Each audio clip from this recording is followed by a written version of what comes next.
Great, thank you very much. Good evening, ladies and gentlemen, and welcome to the June 9th, 2021 meeting of the Milton Conservation Commission.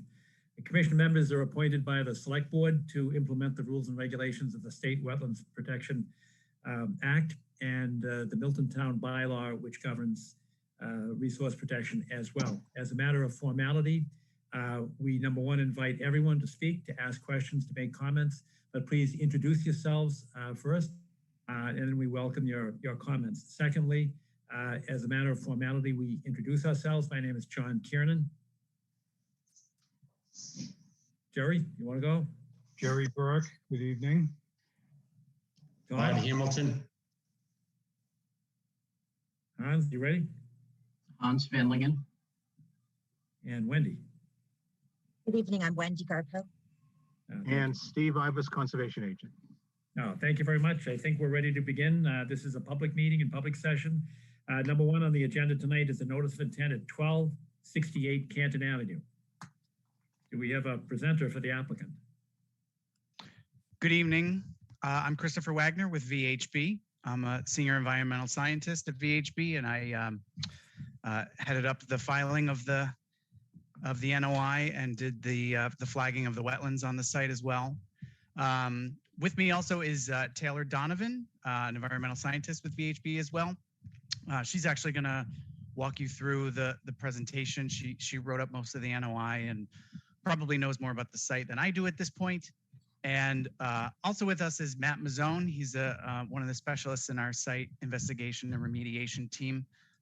So Taylor will sort of walk you through the presentation, and then we'll be available for questions if the commission has any afterward. So go ahead, Taylor. Good, thank you very much, Chris. Oh, and do we have the ability to share a screen? Yes, you do. If so, okay, great. Okay. Taylor, do you want me to share a screen, or you want to do that? I probably spoke too quickly because Steve, you're going to have to coordinate that, or if Mike Lynch is still on, he might be able to assist us on that. You're able to share your screen. Good, thank you. Okay. Okay, thank you, Chris. Yeah, I can try and do that.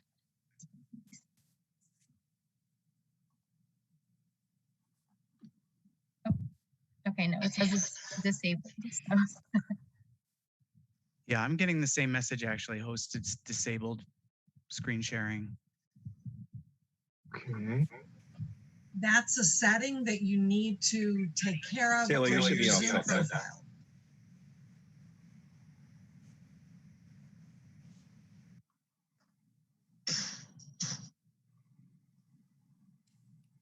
Okay.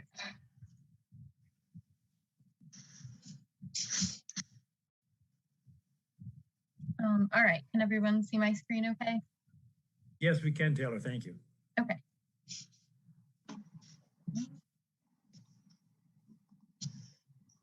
Okay, so as Chris mentioned, this is a notice of intent for the project at 1268 Canton Avenue. The wetlands were delineated on site by Christopher Wagner, and he also identified a vernal pool on site. And we will show you that location in just a second. But this is a USGS topographic map of the project location, which is shown in red, just to give you an idea of where the site is. And then here we have an aerial image of the site. So shown in red is the tax parcel boundary for the site, but the project location is more specifically in the center of the parcel here. As the yellow text indicates, this is the area where the house is being proposed for removal, and shown in green is the approximate wetland line. And the vernal pool is also located in this wetland system. Taylor, could I interrupt you just for a moment? You indicated one vernal pool. I thought there were actually several in the area. So for this specific notice of intent, we focused on resources kind of in the vicinity of the project, the more specific project location. So it's in the center of the parcel. There are other wetlands and resources found on the site, and they're described in a little bit more detail in the notice of intent narrative. But I think Chris can definitely speak more to those if you would like to hear more about them. Yeah, I Right, would just but- I would just add that there are other vernal pools in the area. You're right, and so one of them they're mostly located off-site. So, for example, the other closest one is just above the word house in that text that says house to be removed. You can sort of see that Yes. darkened area there. That's another vernal pool as well. But the one that's closest to the project is the one that that Taylor just mentioned. The one that's actually on site. All right, well, even if it's off-site in terms of property line, we'd still be interested in the distance. Right. Okay. Even So even if it's not on the property, because we have on another agenda item tonight at 113 Woodland, we have a vernal pool adjacent to that property as well, which is close to your red line there. It's at the corner of Stonebridge Lane, which you can see in your map, and Woodland Road. yeah, and you know, we don't. None of our project work is sort of taking place down toward that end of the property. All of those other resources are sort of well away from the site, and there are no other vernal pool resources within 100 feet of any of the work that's going on. So except of course for the one that Taylor just mentioned, which is the one that's within that wetland system on the on that northeast property line. Understood, thank you. Sure. Yes, thank you. Okay, so then here, I just wanted to pull up the site plan for the project so you can get a better picture of what exactly we are proposing. So the site, excuse me, the plan has a slight northeast orientation. You can see the north arrow here, just to orient yourself. Shown in this green line here, this is the delineated wetland edge. Shown in red is the 25-foot no disturb zone. And then shown in yellow is the 100-foot buffer zone for the wetland. And because the vernal pool is located within this wetland system, the 100-foot buffer zone is coincident with the 100-foot no disturb zone for the vernal pool, as regulated in the bylaw. Shown in brown in the dashed line, you can see this is the limit of project work, and it's also the line for the erosion control barriers. And we just wanted to point out that it does extend outside the jurisdictional area. You can see it surrounds the entirety of the house, which is proposed to be removed. And then shown in blue are the proposed work within jurisdictional areas. And so I can zoom in here so we can take a better look at that.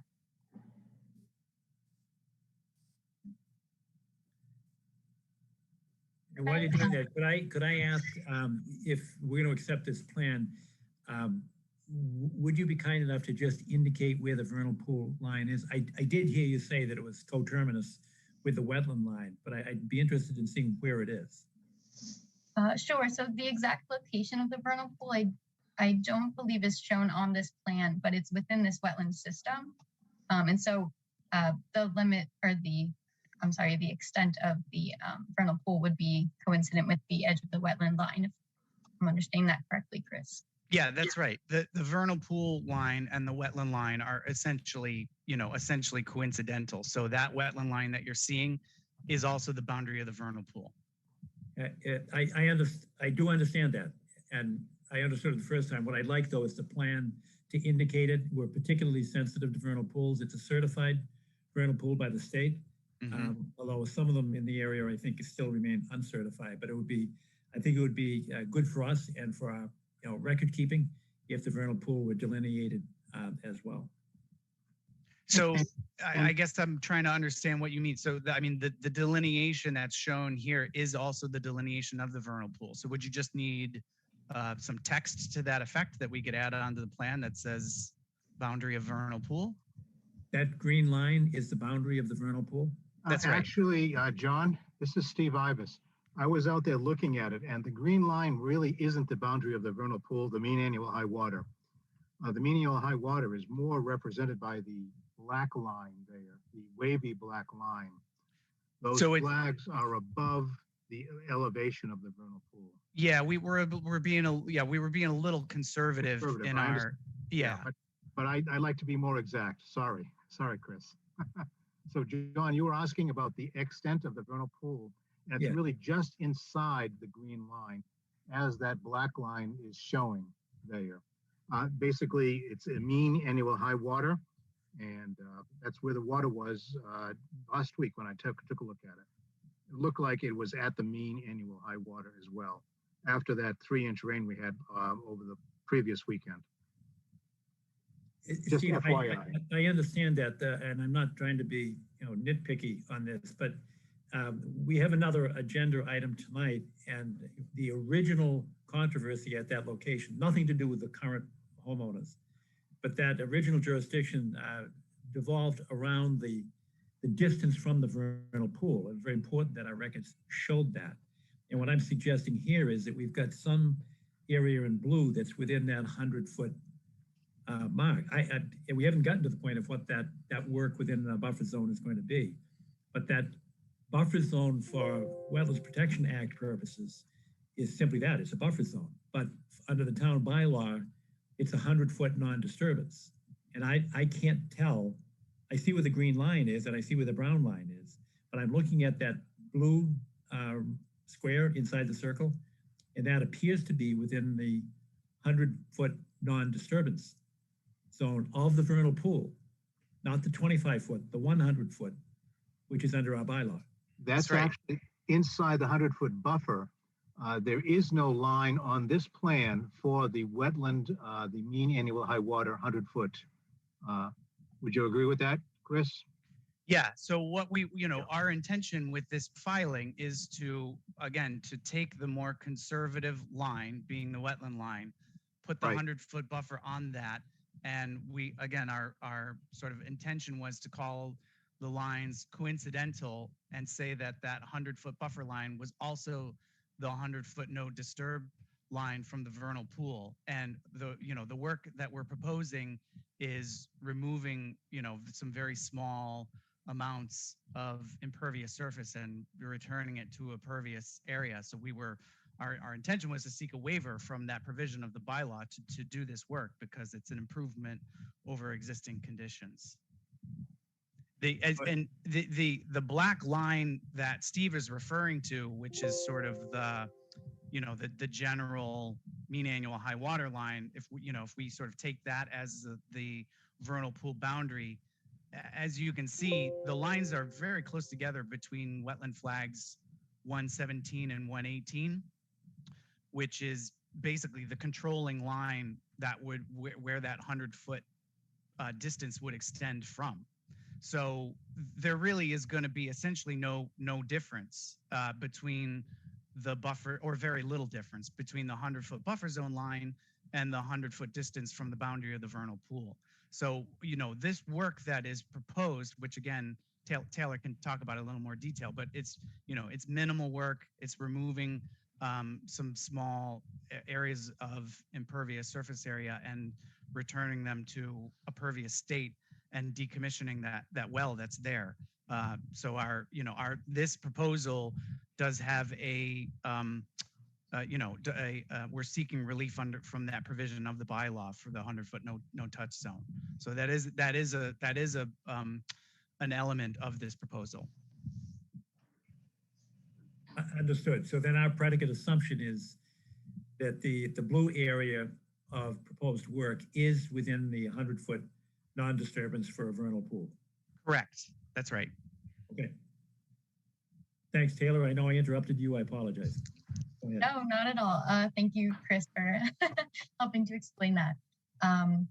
So I guess to continue, to just focus on the areas in blue, which we are acknowledging are within the non-disturbance zone for the vernal pool. I'll zoom in a little bit more again. And so if we look at this area here with the square inside of the blue circle, the circle is indicating the concrete base for the square, which is a water storage tank on the site. This smaller square here is for a pump for the water tank. And then this smaller circle to the left is an irrigation well. And so all of these structures are proposed to be removed. the tank would be lifted and the concrete base broken up, and the well would be decommissioned by a licensed well driller. And then a little bit farther over this way on the site, there's a small area, as you can see in blue again, which is a concrete landing, which leads to the house, which is outside of the jurisdictional area. And this is just proposed, again, to be broken up and would be then left as pervious area. And so that, yeah, that is the pretty much the scope of the work. The driveway, which is existing, is going to be left alone. There's a wooden garage structure here, which will also be left alone within the jurisdictional zone. So I guess with that, we are happy to answer any more questions. The notice of intent indicates that you're removing asbestos and lead paint and some mercury switches. How do you get them off-site? And I see your erosion controls, but how do you transport them from the area of removal? I mean, does the driveway, do you have to go through the wetland area to get them off-site? No, we don't. The erosion control is surrounding the entirety of the work, including the house and the patio to be removed. The driveway itself is staying. Nothing is happening to that driveway. And so that's going to be the access in and out. So everything is just going to go in and out the driveway. And that's going to the bottom of the map. I don't see the north-south, but I guess it would be south. It's basically oriented north-south, and it goes back out to Canton Ave. Understood. Okay, thank you. Sure. That's actually one thing that wasn't clear to me, is how the driveway connected to Canton. It's tough to see from the aerials. So is there a way? It's right across from Atherton Street. Yes. And there's Okay. it's a Kind of like a private way. it begins Okay. as bituminous asphalt and then turns into gravel. Okay. I measured it out. It's about a quarter mile up to this point from Canton Ave. And I just have one follow-up question. With regard to the well that's going to be decommissioned, can you talk us through what that consists of? And is that something that gets approved through the Board of Health, or is that, what's that process? Matt Mazzone here. I can briefly talk us through the well decommissioning. Typically, the well decommissioning does not require a permit from the Board of Health. That is our understanding. And what it usually consists of is filling of the well with gravel and/or grout to essentially cut off the well as being a source of contaminants or any runoff into the subsurface. And so the well essentially is grouted by a licensed well driller. And that's typically the way that we've closed wells in the past, and the way that we plan to on this site as well. What are they going to fill the well with? They grout it. Probably bentonite, I would imagine. Is that correct, Matt? That's right. Yeah. It's a mixture of bentonite and Portland cement, I believe. Yeah. Right. Yes.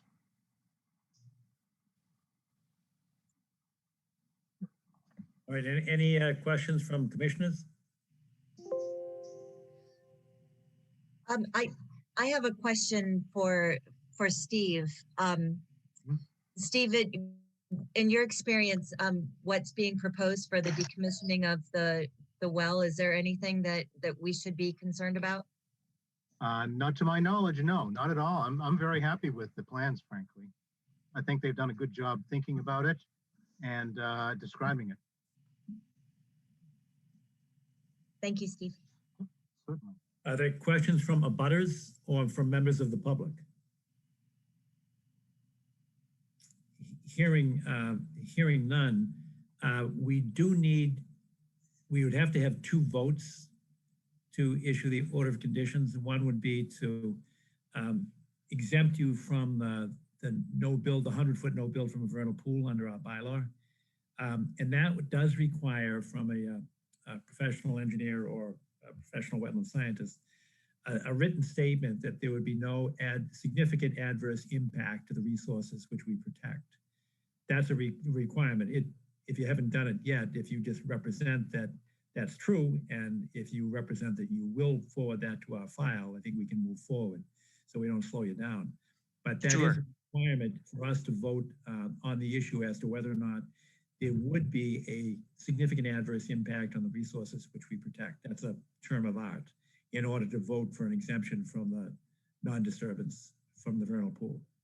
Okay, that's easily done. I can certainly provide that. I'm a professional wetland scientist and I can attest to that and can certainly provide a letter to that effect.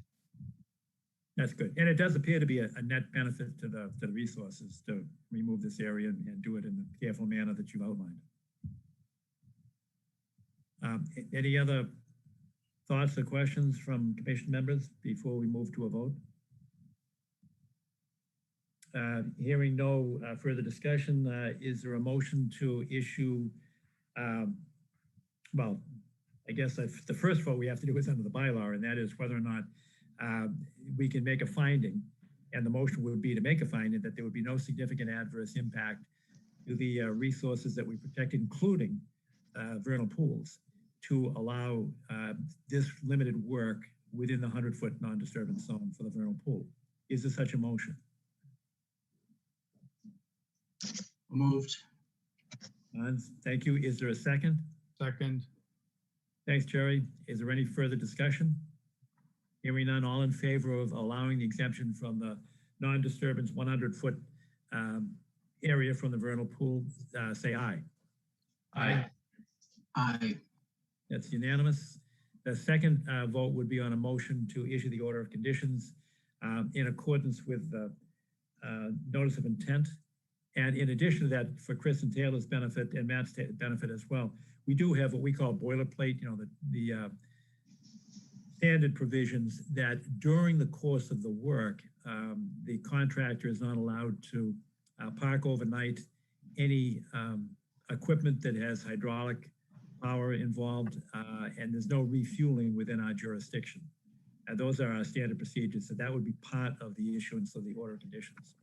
But with that added statement, and given the limit of work that you've described here in the map and you've described in the notice of intent, is there a motion to issue the order of conditions? So moved. Thanks, Jerry. Is there a second? Aye. I'm sorry, was that Todd? Yes. Okay, thank you. Is there any discussion? Hearing none, all in favor of issuing the order of conditions, please say aye. Aye. Aye. Aye.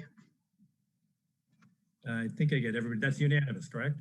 Yes. Correct. All right. Unanimous of your order of conditions. And Chris, if you could follow up with us and submit that letter that there is no significant adverse impact on the resources which we protect, including the vernal pool. Okay? Yep, that's easily done. Yep. All right, thanks. And we'll, you know, we voted for it, we've approved it, but we'll just kind of do a trade, so we'll get your letter for our files. So Sure. we're dotting i's and crossing t's. All right. Yep. All right, thank you very much. Thank you. Appreciate it. Thank you. Next on- Thank you next all. on the agenda- Bye-bye. Thank you. Goodbye now. Next on the agenda is the extension of the permit for the order of conditions at 153 Hillside Street. Marion, are you presenting that? Yes, I am. Perfect. Good evening. I'm Marion McKettrick. I represent the applicants. This is a request to extend an order of conditions at 153 Hillside Street. At your last meeting, you approved the conservation restriction. I'll have almost all the signatures on that at this point. We also briefly mentioned the fact that there is an order of conditions that will expire in December. There will be no sale or construction beginning immediately on this lot because there isn't supposed to be work here until most of the work is completed for Wentworth Farm development. The commission decides what the length of the extension should be. I'd ask you if you'd consider a 3-year extension since I don't know when marketing is going to begin. However, that's up to you and at your discretion. And I put I think, can people see the screen? I put the lot up on the screen as well. Can people see that? Right. This is a lot that, just for example, that requires a septic system. Conservation Commission restricted the area of work, and that restricts the footprint that's available for the house. There are new lines that would have to be brought in under the right-of-way. All of that is part of this plan. And there are a lot of details. It's a little bit hard to see here, but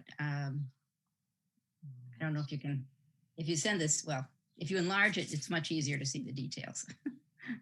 The restricted area that you approved 2 weeks ago is in the lower part of this lot towards Ford Ranch Road. So it's not up in the area where the lot and the septic system are.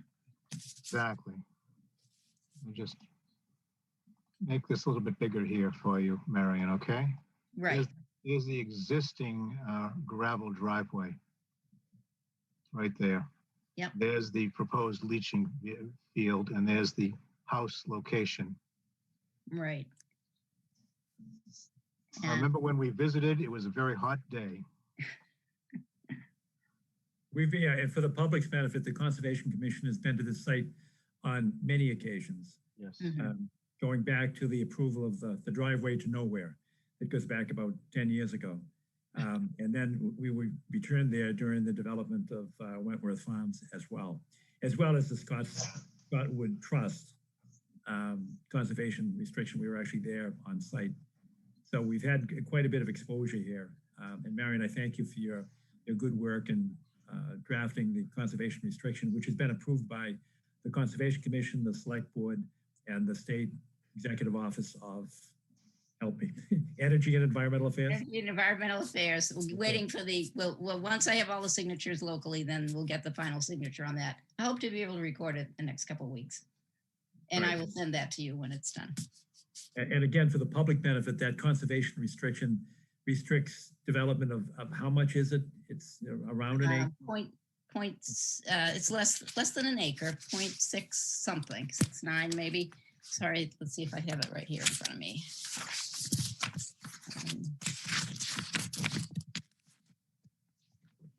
0.63 acres, 27,239 square feet. It is abutting a conservation restricted area for Wentworth Farm development. That's one reason this was viewed as desirable by the commission. How many years is this restriction? Permanent. Excellent. So I guess the only other question is, do you need 3 years? And I only asked that question because it's come up. We've extended some permits recently within the last 6 months or so. And that question has come up. We do have the authority to extend it for 3 years. Nothing's going to change as far as I can see.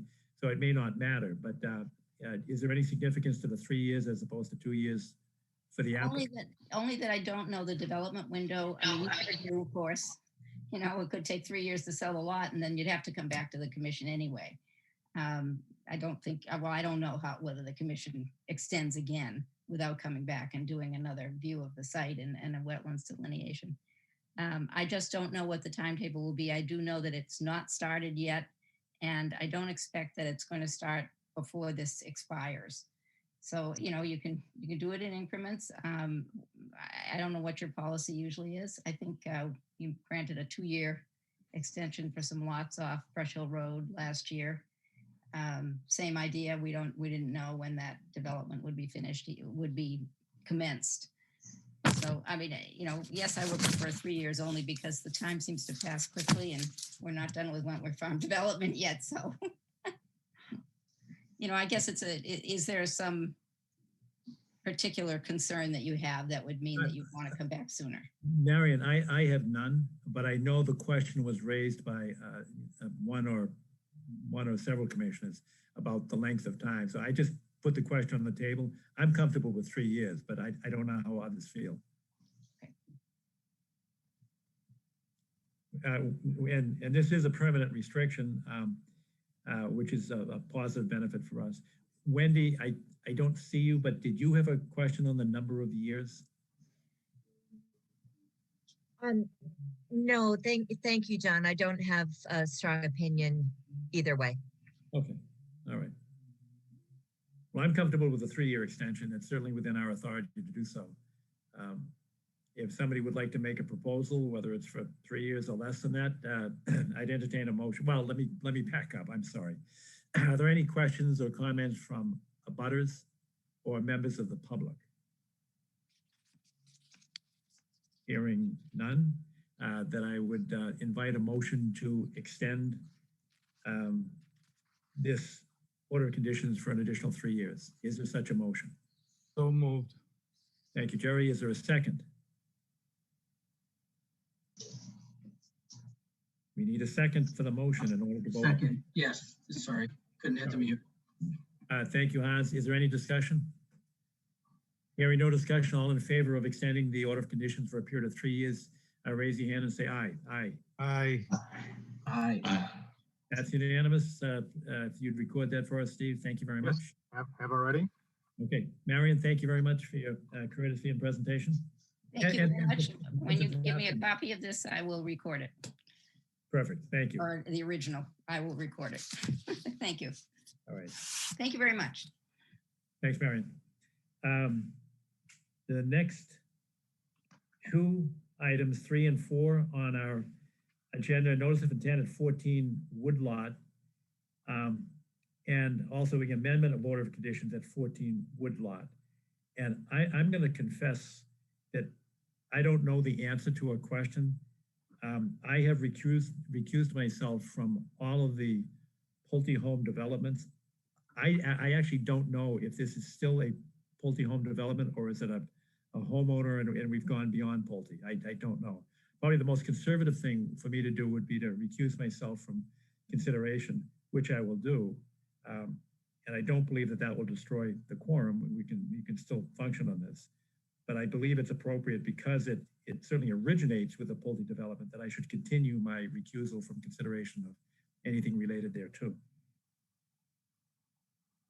So having said that, Hans, can you take off and take over rather, and I will leave the room. And if somebody, Jerry, if you could text me when I can come back. Okay, All right. sure. Hey, John, Yes, sir. who's the applicant? Well, that's why I raised the question. I don't know. So I mean, according to the information, the applicant is the homeowner, but with Pulte's approval. Since Pulte hasn't, and we'll stop at the explanation, but at this point, since Pulte hasn't sought a certificate of compliance for their NOI, it's appropriate that it be presented, I believe, presented in this way. So Yeah, that's all. Mr. Chairman, I would agree with that. yeah, I agree too. Okay. Well, I have a letter signed by Kevin Crowley and Eileen Abasami. Yes, hi. Hi, good evening. My name is Eileen Abesamis. This is my husband, Kevin Crowley. We are from 14 Woodlot Drive, and we did put in a notice of intent application. However, we are withdrawing that application. It was an application to install a patio within a wetland on our property on 14 Woodlot Drive. There wasn't any file number that has been assigned, so we cannot provide a reference number. Right. So I think, Mr. Chairman, you should just ask for a vote to accept the rescindance of that particular notice of intent. And then we should go on to the next item, which is the to amend the original order of conditions. That would be my suggestion. Sure. Do we have a motion to allow the rescindance? So moved. So moved, second by Todd. Yeah, Okay, that's all done. No, you have to. Now we need to, You need a vote. You need a vote. need a vote. I'll go through the roll. Jerry, Aye. Todd, aye. Wendy, Aye. and myself, I agree as well. God bless you. So, Mr. Chairman, what you're seeing on the screen is the existing wood-framed house here. This is oriented north-south. You've got a wetland in this area. It's actually, the wetland is elevated higher than the house lawn, which is a very interesting situation. And they would like to put a deck in this area, no, I'm sorry, a paver patio in this area. This drawing was done by Shonda Associates, Mike Rosati. You remember Mike Rosati. You Here's the proposed 35 square foot of patio here with a 1 foot by 1 foot infiltration trench on one side of it. Right in here, it's closest to the wetland at 45 feet, right there. And in fact, I should tell you again that the elevations go up a couple of feet to the wetland area. The wetland is higher than the upland in this case. So is there the possibility of the wetland resulting in flow going onto the property? No, I don't believe so. Not at all. There is a break in slope between the two. Right, there's enough slope. Okay. And the wetlands go toward the north and then go into a little intermittent stream at the north end of the property. Okay. And if I have this correctly, Steve, there'll be no runoff from the new patio going in the direction of the wetland. That is correct. Okay. Yep. And what kind of pavers are they using? Are they impervious? You know, I'm sorry, I don't know. Eileen, do you know what the papers are? I honestly do not know what kind of pavers they are. You know, if it's a certain brand. I mean, you're using maybe Unilock. I'm not really sure what kind of pavers they are. I just know that they're cement pavers. Okay. Steve? Yeah, it sounds like someone has their both their phone and their, yeah, there we go. So the reason we're asking is because given that it is, well, partially within the 50 and within the 100, if possible, would you consider utilizing pervious pavers, which would allow additional infiltration beyond the infiltration trench as an additional benefit? Okay. So we'll have to use a pervious paver. I just want to clarify that. You don't have to. You know, you can present the project as it is and just ask us to approve it as is, or that's something that we oftentimes will request when there's work within the 50 or 100, just to try to ensure as much infiltration as possible. However, if it's financially infeasible, then we understand. So it's not a have to, it's just what you consider. Okay. Okay, thank you. I also do not really know the cost difference between a pervious and an impervious, but we will definitely go with a pervious paver if it's going to be financially feasible for us. Okay. When are you looking to get the work?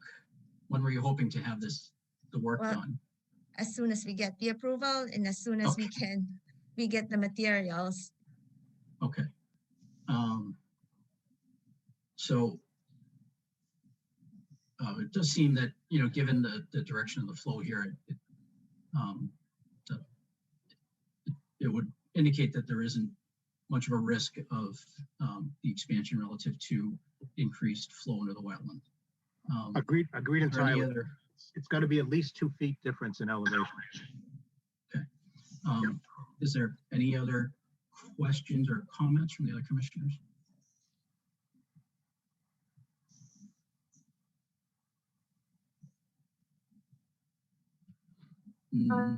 Steve, would you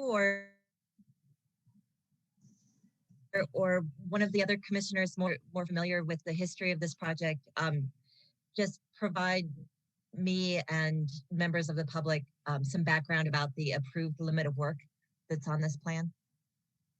The approved limit of work is a dashed, long line dash limit of work here. And that was just for building the house and lawn is what that was. So that was associated with the original NOI application. So for what was proposed for the project. Exactly. Which is which is again, part of the reason why the approved limit of work being that the deck is inside of that area, that it is somewhat consistent with what was originally contemplated as part of the project. Exactly. Okay. Jim, can you hear me? Yes. Mr. Chair, can you hear me? This is Mike Rosati speaking. Oh, Hi, Mike. How are you? I'm sorry, I just can't get into this. I've finally gotten into. I hear you all talking about it, and I'm a little frustrated. I can't chime in here, but I'd like to clear up a few things if I could.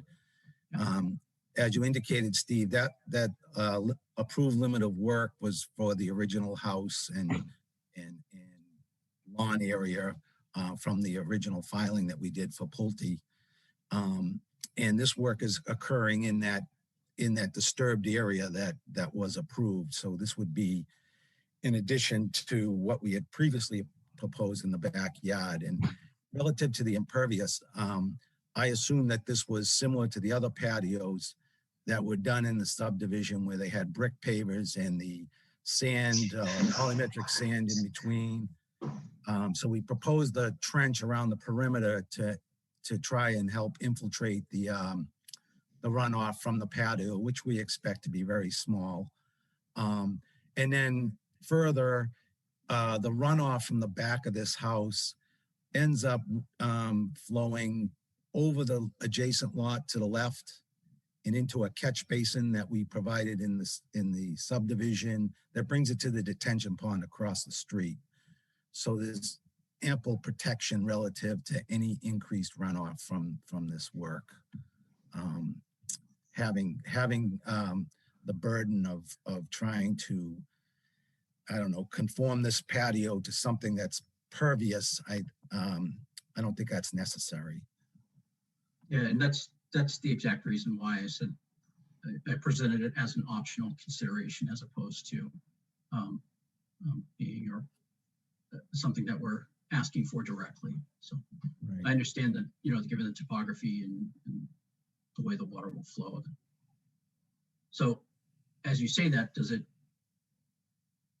warrant having the infiltration trench continue down the, not oriented here, but that would be the left west side, yeah. Or do you think there won't be enough flow coming that'll? So I assume that the patio is pitched from the building towards the back in that direction, not to the left on this screen. Okay. But if Arlene, I don't know if you mind, what he's suggesting is just to extend the trench, front to back on your patio on the stair side of your deck. Do you follow that? Yes, extend the trench from the stairs, from the front going to the back. From the back, Okay. yeah, going towards the deck. Okay. So basically this whole edge would be protected or would be capable of absorbing runoff from catching any runoff. Exactly. Yeah, I think that's a good idea. Mm-hmm. Okay. Hearing that, are there any other questions from other commissioners?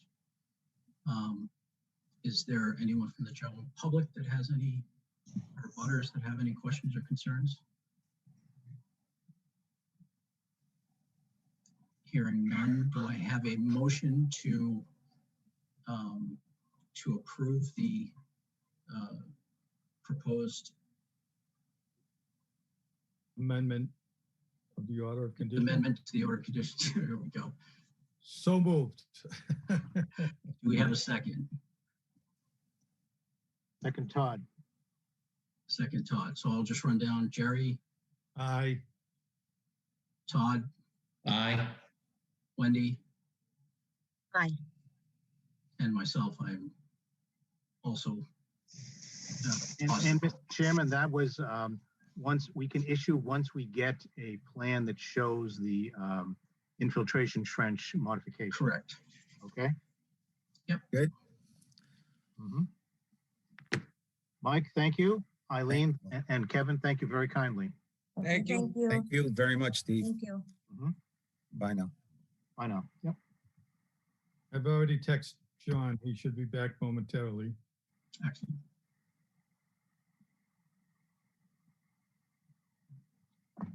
Okay. Oh, one of our favorite, Jerry, one of your favorites is next. Oh, yeah. You can see the, I'm sharing the screen, you can see one of your favorite figures. Yeah. Yeah. I'm looking at the report and it goes back to 2020. It was, was that like in the spring or the fall? 2020 would be, I would hope it's the fall. Okay. I think you issued the initial enforcement order in the late summer, early fall last year. Yes. Thanks, Ned. Okay, we on number 5? Yes. All right, perfect. And for the public's benefit, this is 170 Center Street, Milton Academy. Ned Corcoran, are you ready to proceed? We are. Thank you, Mr. Chair, members of the commission. There are 2 things to report on tonight. One is that I received word late this afternoon that the erosion controls have been installed as of late today. So that's new news relative to your agenda. And then second, we are responding to the request of the commission to provide the details on the materials, the soil sampling that was done on the initial for the materials on site in preparation for the removal as we head into the summer. And we've provided the commission with copies of a lot of data, obviously, in that report. But Brandon Fagan from GEI Consulting, our LSP, is prepared to discuss the report in more detail and answer questions. Great, thank you. And Brandon, welcome once again. Can you, and I don't mean to eliminate any of the details, but can you just kind of give us the conclusion and then go backwards in terms of where the samples came from, how deep they were, who did the lab work and what the analysis is, but give us the bottom line first, if you would. Yeah, again, my name is Brandon Fagan. I'm the LSP supporting the 170 Center Street site on Gun Hill Road. In summary, kind of an executive summary, we investigated the property for two different components of work. One is for removal of the fill material that's in the wetland buffer zone and riparian zone. And then we also evaluated a shallow investigation for the presence of salt use on the property up in the upland area. The result was we compared the soil standards for cleanup or removal of the material go ahead. As well as the reportable against the state's reportable concentration limits. And there were no significant levels of materials for the analyticals that were run, specifically VOCs, SVOCs, PCBs, herbicides, pesticides, TBH, and recreate metals.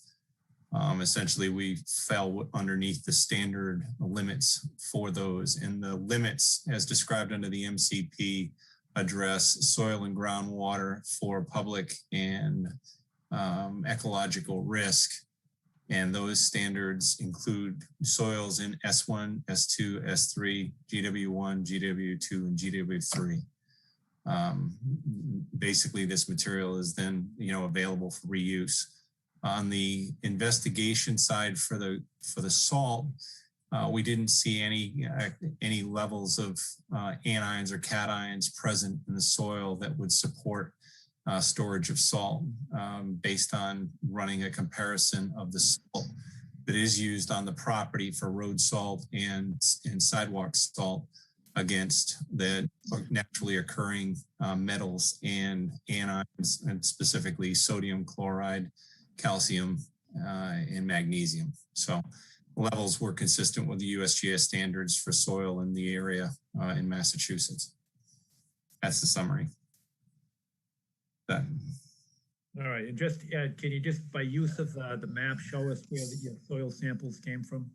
If you can scroll up a little bit, I'll do is run you through the investigation. So we did 7 borings. 3 of the borings were at the toe of the slope. They estimated depth is approximately 2 to 6 feet. Those borings were not into the they were not deep enough to go into the naturally occurring soil, just because we were using an auger for penetration. We collect bulk samples from each one of those 3 locations.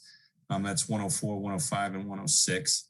We introduced a drilling rig out onto the site in 101, 102, and 103, as well as 107 were conducted with a drill rig with a hollow stem auger. We took full screen bulk samples to approximately 13 feet for characterization of the soil conditions at each one of those 3 locations. Those are the investigations that were done for removal of the slope. The other 9 sample locations were conducted at approximately a 50-foot grid across the upland area, and samples were collected in the top 1 foot of soil. All right, thank you. It's an extensive report, and we did receive it in time so that I think everybody had a chance to take a look at it. Are there questions from the commissioners directly relating to the report or anything that Brandon has said or anything involving the contamination or lack thereof of the fill that we've found on site? I have 2 quick, if you don't mind, Jerry. Go ahead. Okay. First of all, in terms of the drilling, was there what sort of deleterious material or non-native material did you counter, and did you encounter any significant refusals? So in the drilling, no, we didn't include any. We didn't encounter deleterious materials. The boring logs are attached to the report. You can look at some of those. There were identified some chips of brick material in one of the samples. Generally, it was mostly organic and sand and gravel materials that came up with the augers. We did run into refusal in the slope borings that were done by a hand power auger, and that suggested that we have cobbles and a combination of cobbles and boulders in the slope material. The drilling actually in the upper part of the slope went to full depth as requested, so we didn't really run into obstructions up there. So that was good news from a removal standpoint. It doesn't mean in general we don't have any meteorites out there to muscle around or manage. Okay, and then secondly, were there any deviations in the lab analysis, or were there any anomalous? The lab were QC'd against the standards. All of the samples were submitted on time. We met all the holding time criteria for analysis, so there wasn't anything out of scope to those criteria. So the SVOCs were run within the time limit, and SVOCs have to be run within 3 to 5 days. We didn't have any special handling or management requirements for the material, like leaving them over a weekend and having to leave the VOCs, freezing the VOCs. So that, essentially we have good data, or at least feel good about the data that we do have to characterize the material out there. Okay. I did see you had to run a T-clip on the metals. Yeah, so TCLP and lead specifically is when you have that TCLP lead. I mean, lead is naturally occurring, so we do have it. But if we have it greater than 100, and I think the result was 101, you automatically when you put in your chain of custody, you state anything over 20 times. They call it a 20 times rule for the EPA. Anything over the 20 times rule, you test for TCLP for leachability, and generally you don't see it, but it's a matter of course that you do it, because then you don't have any risk to having data that isn't supported by the TCLP result. And a TCLP, for those who are not familiar with it, it's a toxicity characterization leaching procedure, and the goal for that is to demonstrate whether material that's present in the soil will leach to groundwater and create a hazardous condition. In this particular case, we did not exceed the TCLP criteria, which for lead is 5 milligrams per liter. Thank you. If I may, John, Yes, Jerry? Brandon, things go smoothly tonight. You're ready to start the removal of the soil, correct? Correct. And do you have like a rough estimate as to when that will start? So currently, Nick may be able to speak this a little bit better than I can, but currently we have a couple of things to start off. Initially, we have to get an access road. We have to get a track pad in order to get trucks in and out of the property. So we have some site prep to, in terms of access. And from that point on, then we have to get the disposal. We have to set up a staging area for managing the material, screening the material, and processing it, and being able to haul it off for its containment. Currently, the disposal is going to be reuse of the material on Milton's property. So they're looking at disposal locations at this point. How many approximately square yards are we talking about removing from here and putting somewhere else? So what I think was referred to by Hans was the deleterious material. That material would be managed separately as C&D type waste and go to landfill or some other place. The material that's organic and presents material value to cover is going to be reused on the property, and that will be an estimate based on initial survey is somewhere between 5,000 and 6,000 cubic yards. Total, both on and off property? No, yeah, somewhere it'll be.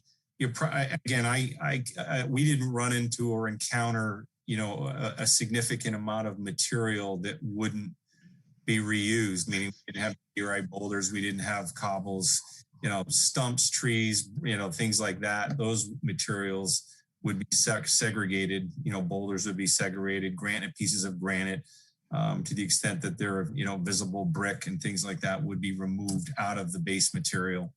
And then the remaining material would be used for, bulk sloping. And then my understanding is the Academy is going to screen some of this material because it has very good topsoil properties. And then, cover any areas that they've disturbed or covered with that material. Okay, but how much material, square yards approximately? We're talking over 6,000 square yards. So per the report, we sampled at 1 per 1,000 yards, which would give us up to 7,000 yards for disposal in terms of use. Okay, and the proposed tree line, and bear with me, everyone, again, this proposed tree line will, coming down the bottom of the page, I don't know, okay, that's south from those proposed tree lines. Is there going to be soil removed there? No. Well, is there going to be removal from that area? No. Okay, all right. No, and the soils that are being removed from Gun Hill Street, they're going to be placed in other locations on the. I understand, but we're talking over 7,000 square feet. And we've analyzed bulk materials up to 7,000 cubic yards. Cubic yards, okay. All right, the reason I ask is because when this all started, I asked if there were any permits relative to filling this area. And there was never any permits pulled. At least that was the information that I received when this all started, either in the summer or the early fall. I'm sure there weren't, Jerry. This has been material that's been placed here over the last several decades. Okay, all right. Thank you. Since at least the early 90s, from what we know. Maybe sooner than that. Yeah, and I do remember, oh gosh, I just gone blank on his name, the former select person that testified. Marvin Gordon. Marvin Gordon, yes. That he said that at one point in time, there was some consideration and there was fill was being brought in to level the area off as in anticipation of a solar farm. There was back in the late 90s, early 2000s, there was discussion with the town about permitting a solar array on this property. That's Okay. right. All right, thank you. Thanks. Other questions from commissioners? Are there abutters or members of the public that have a comment, would like to ask a question? Hearing none, it looks like we're in a position to move forward with a notice of intent. It looks like things are on track. I did understand what you said, Brandon, but can Nick comment in terms of the time frame on I this? think, John, I think if, Yes. Go ahead, Nick, Nick. I think I can start it and you can finish it. We're starting a process with the town to get access, to modify the access into the property so that we can get trucks in and out. There'll be some staging that has to get set up, testing areas that get set up. That will all take probably the next 30 days, plus or minus. I think when we were discussing this earlier this year, we thought that the best time to remove the material would be during what we know to be the dry season, which would be sometime mid to late July into early to mid-August. And Ned, staging and access, would that be directly off of Gun Hill Street over to the west of the current pile? That would be to the left as we're looking at this screen? Yes. We'll have to, the current access to this area off of Gun Hill Street is inadequate. It needs to be. Agreed. Yeah. Yeah, so that makes sense because it's coming in at approximately the same elevation as the bottom of the slope, which is the right way to do it, in my opinion. Yeah. I just didn't want anybody to be surprised when you started developing access in, that's all. So people should know about it in advance, that's all. Well, is that access going to be a different road involving tree cutting? And I asked the question understanding there may be a jurisdictional component to it, but I'm just wondering about neighborhood response if somebody looks like they're putting in a new road. Do you anticipate tree clearing? So to some extent, John, in order to get, tractor trailers onto the property, we don't have the turn clearance. There's a tree at the entrance, and then there's a fire hydrant and another tree on the other side. And because it's a back turn coming up Gun Hill Road, trailers would not be able to make the turn into the property. So what we're trying to do is readjust the alignment so we don't, with as minimal disturbance as possible. Town Tree's going to set up, the road going in. Since we are looking at disposal on site, what we're trying to lay out is the use of 14-wheel. Essentially, they're not tractor trailers. They're 14-wheel dump trailers, which is more like a dump truck, which will have better access capabilities, and we don't have to do as much clearing and movement of material on site. In other words, making cuts and putting roads in, to access the property. If you go up there, you can see it's pretty tight. So they're working on that right now. So Brandon, I take from that you don't have to go into any of the jurisdictional areas with the no, we'll stay Right. completely in the upland, and we'll not go into jurisdictional areas. Excellent, excellent. Good to hear. Good. John, I do have a procedural question. Sure.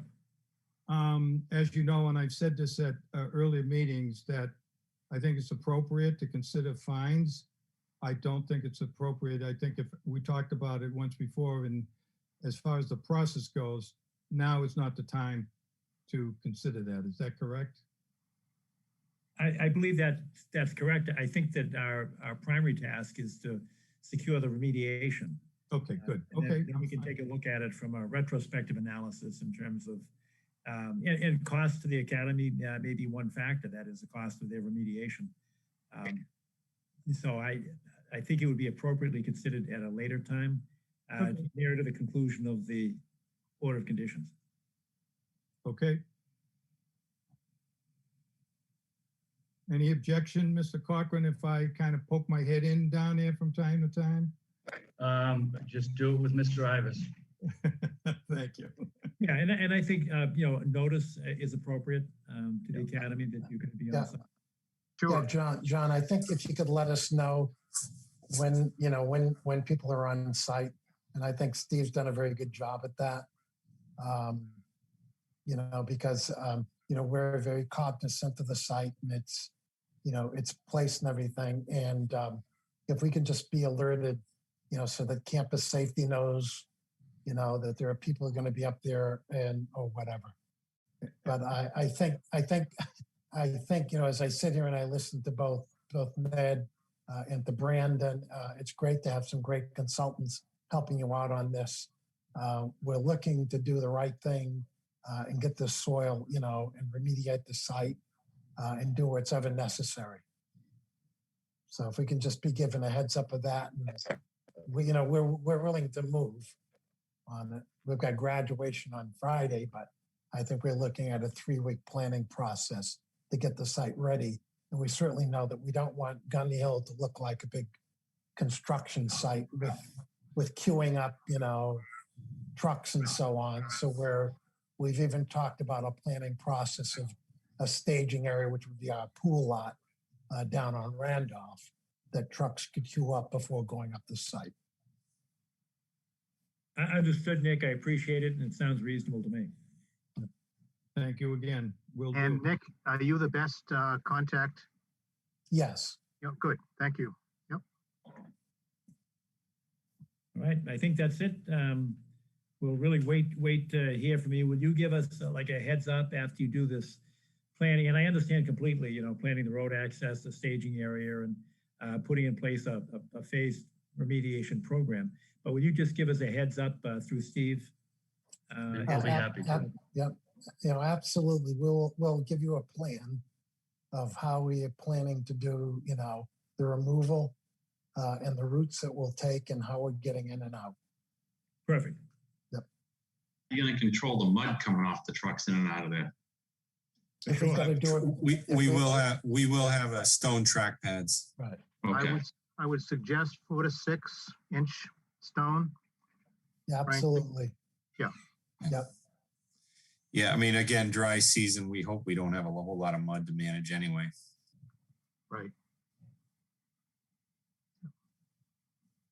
Just for my own edification, Steve, you said 4 to 6 inch? Yes, 6 inch minus Yeah, stone. it's a riprap. It's just standard size. Yeah. I just Typically it's 3 to 4 inch. Yeah. We've got a hydrant nearby. We'll certainly contact Milton Fire. We'll have a hose operation. We'll certainly have that wash off area. We certainly don't want to bring mud down Gun Hill Road in this operation. So we'll do all of those things going over and above of what's ever required to do whatever's necessary. Great.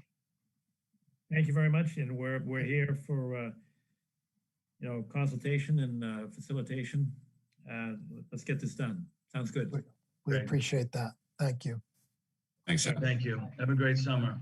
Thanks all. You too. You Night too. now. Well, you may see me sooner than that. Other things. Take care. All right. That is number 5 on the agenda. Number 6 on the agenda, notice of intent at 21 Low Circle. This is a continued hearing. Yes. Is Mr. Morrison available here? Yes, Joe Morrison's here, owner of 21 Low Circle. Good evening, everyone. Good evening. Welcome. Thank you. So just to recap the last hearing, I had made a somewhat alternative request to have a conditional deposit made to the tree bank. My overall goal was to replace the 75 inches of tree diameter that I'm removing from the site to some of my neighbor sites in the neighborhood. My understanding from feedback from Steve Ivas earlier this week is that the town isn't really set up for that type of conditional deposit, which I understand. So my alternative proposal at this point is I'd just like to make a permanent deposit to the tree bank to replace the 75 inches of tree diameter. The one item I do need some help on though is what the actual calculation is for the replacement of those 75 inches of diameter. Steve, you'll have to help us on that one. I think we took the measurements and I think 75 is accurate. Yes. What I would suggest is that would be 25 times 3-inch trees, right? As a DBH to DBH. And then 500 per tree to the tree bank. So 25 times 500 would do it, which would be $12.5 thousand. That's what I would suggest. Very simple calc. Okay, that would be acceptable to me if that works for the members of the commission. Well, it's certainly consistent with, yeah, I'm following your calculations here. I think it's,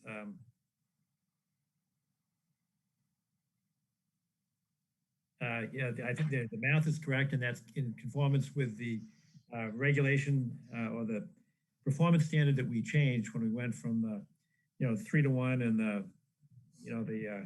the factor for brushes and bushes and shrubs to this DBH replacement value. I think that's in conformance with our new regulation, even though it's not formally a regulation because it has not yet been approved by the select board. But nevertheless, it was a consensus change from a previous performance standard. It's easy to calculate. I think it's easier for us. It's easier for the homeowner or the applicant to calculate it as well. So that number conforms to what my expectation was or is. Do other commissioners have comments or questions about either the calculation or the use of the DBH as a performance standard? And Hans, we thank you for leading the charge on sort of better articulating the performance standard. Wendy, does that sound correct to you? Yes, sir. Okay. Thank you. All right. Jerry, Todd? I'm fine. I'm fine. In light of all parties in agreement, I move to accept it. All right, and Hans, did you have any questions in terms of the calculations? I don't. If you could, I'm sorry.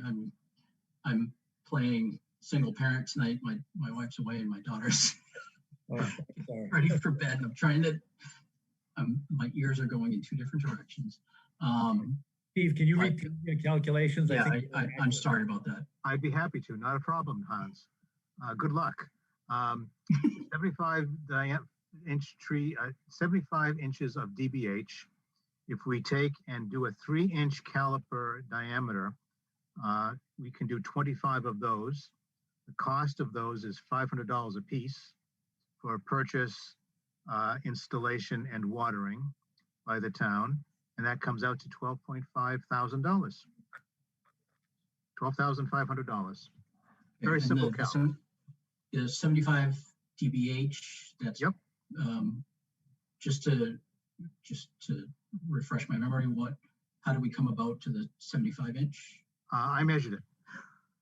So is it a single tree or multiple trees? 3 trunks, Hans. 3 trunks. Yep. Okay. 3 trunks, 2 trees. Any of those invasive or anything like that?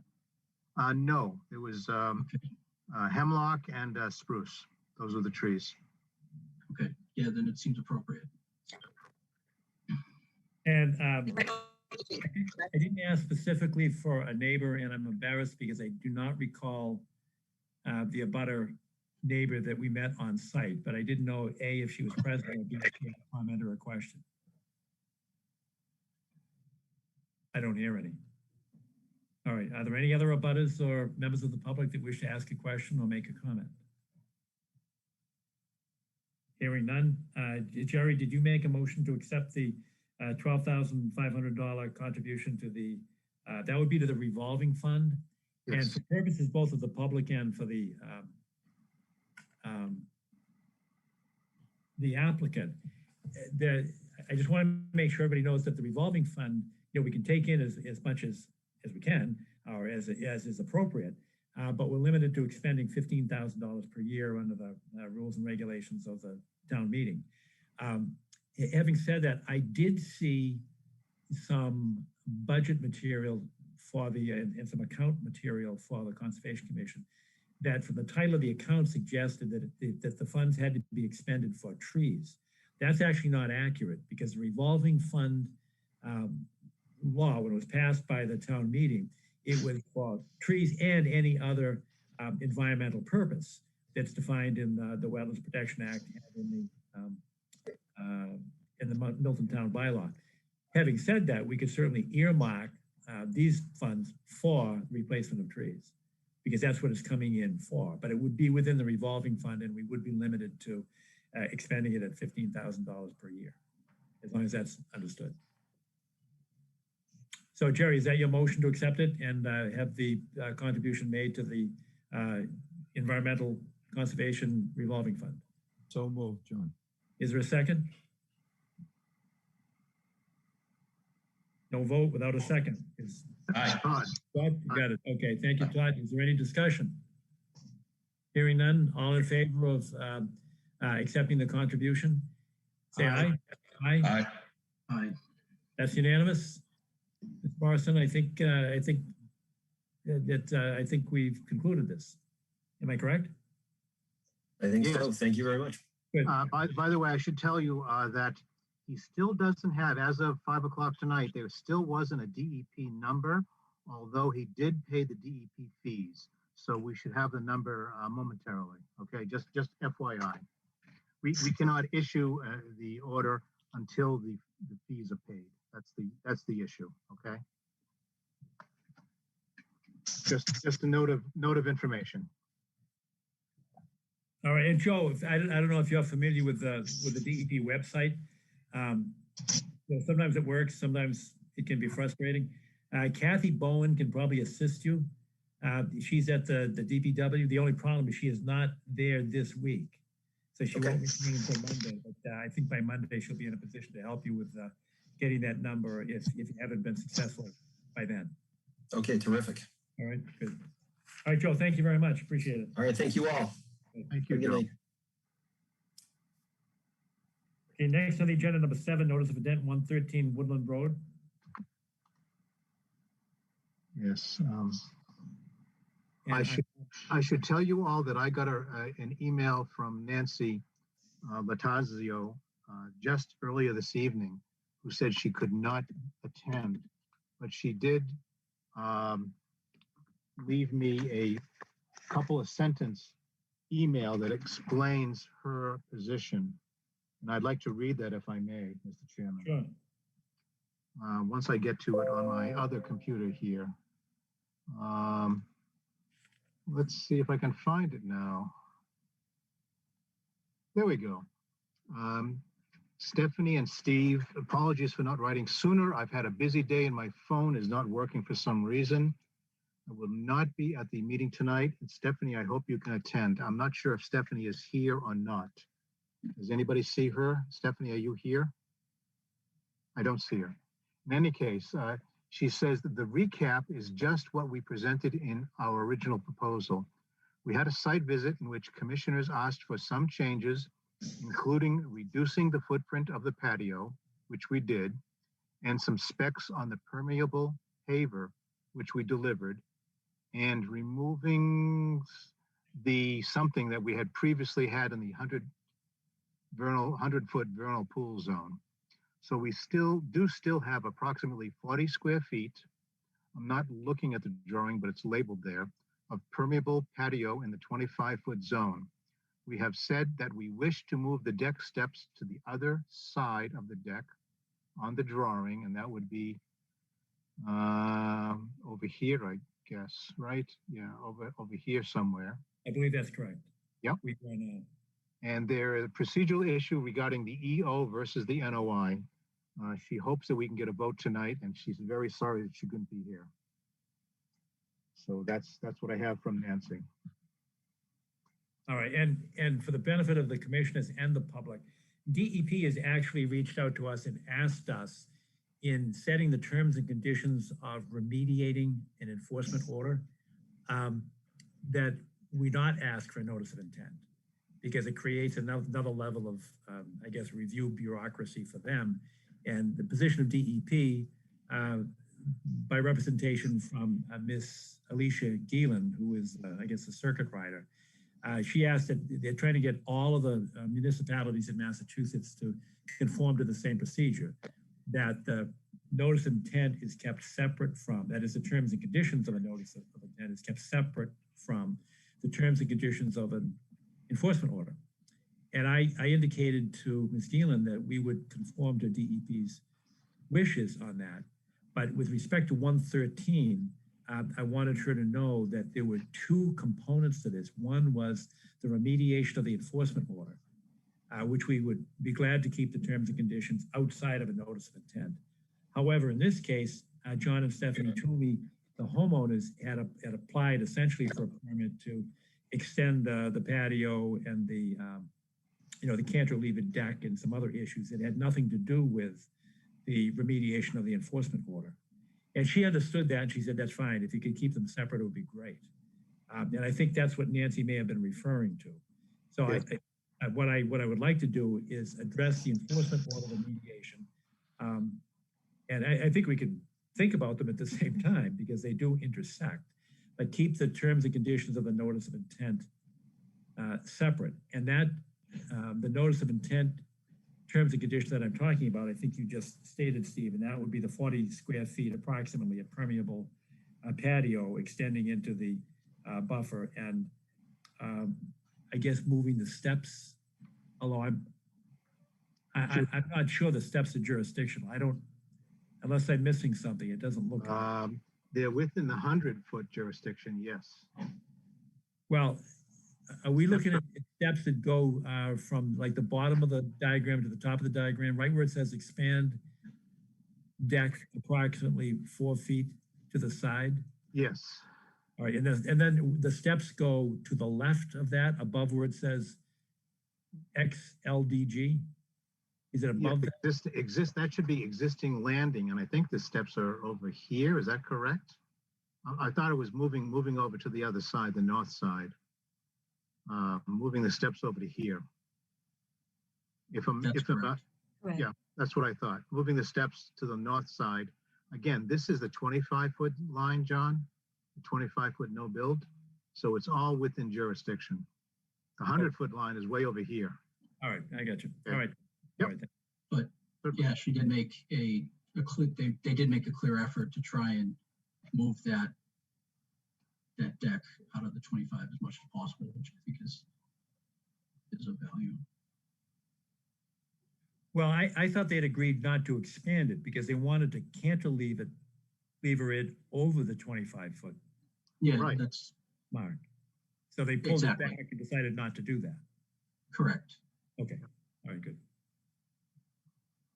All right, so, and I know we've gone back and forth on this, but I think we need to come to a conclusion on this. So I guess there are two separate issues that we need to vote on. One is the remediation plan, which we've discussed at length, and for the public's benefit, we've been there and we're asking them to pull back some, planted landscaped lawn that is definitely in the wetlands, and to eliminate some of the grassed-in area. And Steve, you may have a better listing of what it's done. I think it's at the sort of the bottom left of what I'm looking at on the screen here. There are some areas that they actually revegetated and returned to natural state. Yes, and this will all be returned to natural here. Right. So that would be one of the terms and conditions of the enforcement. Mm-hmm. And I think, in my view, I think they have to get some, if the right word is extra credit for going beyond what they might have been required to do. I think that's a significant, because I think what we should be looking at is a net benefit without any significant adverse impact. But I'd like to be able to keep the terms and conditions separate. So some of them show up on a notice of intent and some of them show up, sorry, order of conditions. And some of them show up as a remediation plan for the enforcement order. Does everybody know what I said? Appreciate it? Disagree with me? Agree? I'm just trying to get in compliance. Ready to vote. All right. So Yeah, so just to be clear, the planting up on the side and the pulling back of the lawn is to address the violation of the encroachment into the 25-foot, and then the installation of the patio and the work at the house is associated with the notice of intent application. Yes, that's true, but it goes beyond the 25-foot because it actually goes back to even the superseding order by DEP issued in 2015. Yeah. So it's part of it, it's remediating that violation as well. Okay. But I am in support of approving those terms and conditions as outlined in these plans and in the presentation by Nancy Latanzio. Mr. Chairman, it would be helpful if somebody could help me work through a list of the EO terms and conditions and the NOI terms and conditions. Or maybe we could do that separately outside this meeting tonight. I'd be happy to do that as well. I just want to make sure that that's correct. That's all for the commission. We can certainly do that, and maybe the way to do it is sort of reverse engineer it and go to the notice of intent. And because that's easier to identify. That's the patio, the stairs, the cantilever deck. Oh, the non-cantilever deck, right? Yes, that's been pulled back. I think we gave a clear indication that that wasn't going to happen because we had denied other applicants the exact same plan. Okay. So patio, stairs, non-cant deck. Okay. And is that the total sum of the notice of intent items? Let me ask you that. The only other issue I think was, I'm not sure it's a retaining wall, but if you go to the left-hand side of the house, where the front door is, those steps going down to where the patio, right where the cursor is now. Yes. Those steps go down to the proposed patio. I thought there would be something with that wall right there. Yes. Maybe creating a wall here, perhaps right here at the wall adjacent to the patio. Yes. And frankly, I think there were some boulders as well placed on the southerly, I think that's southerly, we'll figure it out, west southerly or westerly side of the patio, right in this area where the cursor is, as I remember. Right? It is, and I think that was essentially to replace the fence. Yes. That was identified in the superseding order by DEP back in 2015. Right. I just wanted to get the, the particular items correct. That's all. Correct. But again, I don't know if I would put those boulders on the remediation side because they're replacing the fence, just as the shrubbery that's planted to the left of the patio. Because that's the planting that's proposed. I put that on the EO side of this dual plan. Okay, boulders and shrubs. You're talking about the shrubs that are exterior to the patio, is that correct? Yes, they appear in yellow, the perennials, the RG. Those are perennials, not shrubs. Yeah. Okay, those are perennials.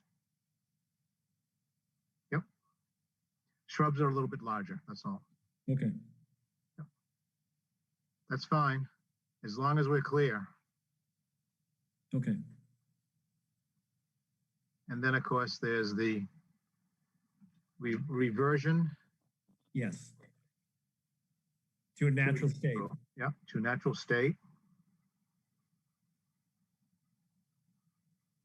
of, we'll call it the lower left for the moment, okay? We can figure that out later. And what about Did we say anything? And to limit, we also limited this walkway. Is that correct? Yes, we did. Limited the width of a mowed lawn area to access, we call it the lower lawn, right? Yes, and it was, am I correct that the blue line is that the vernal pool line?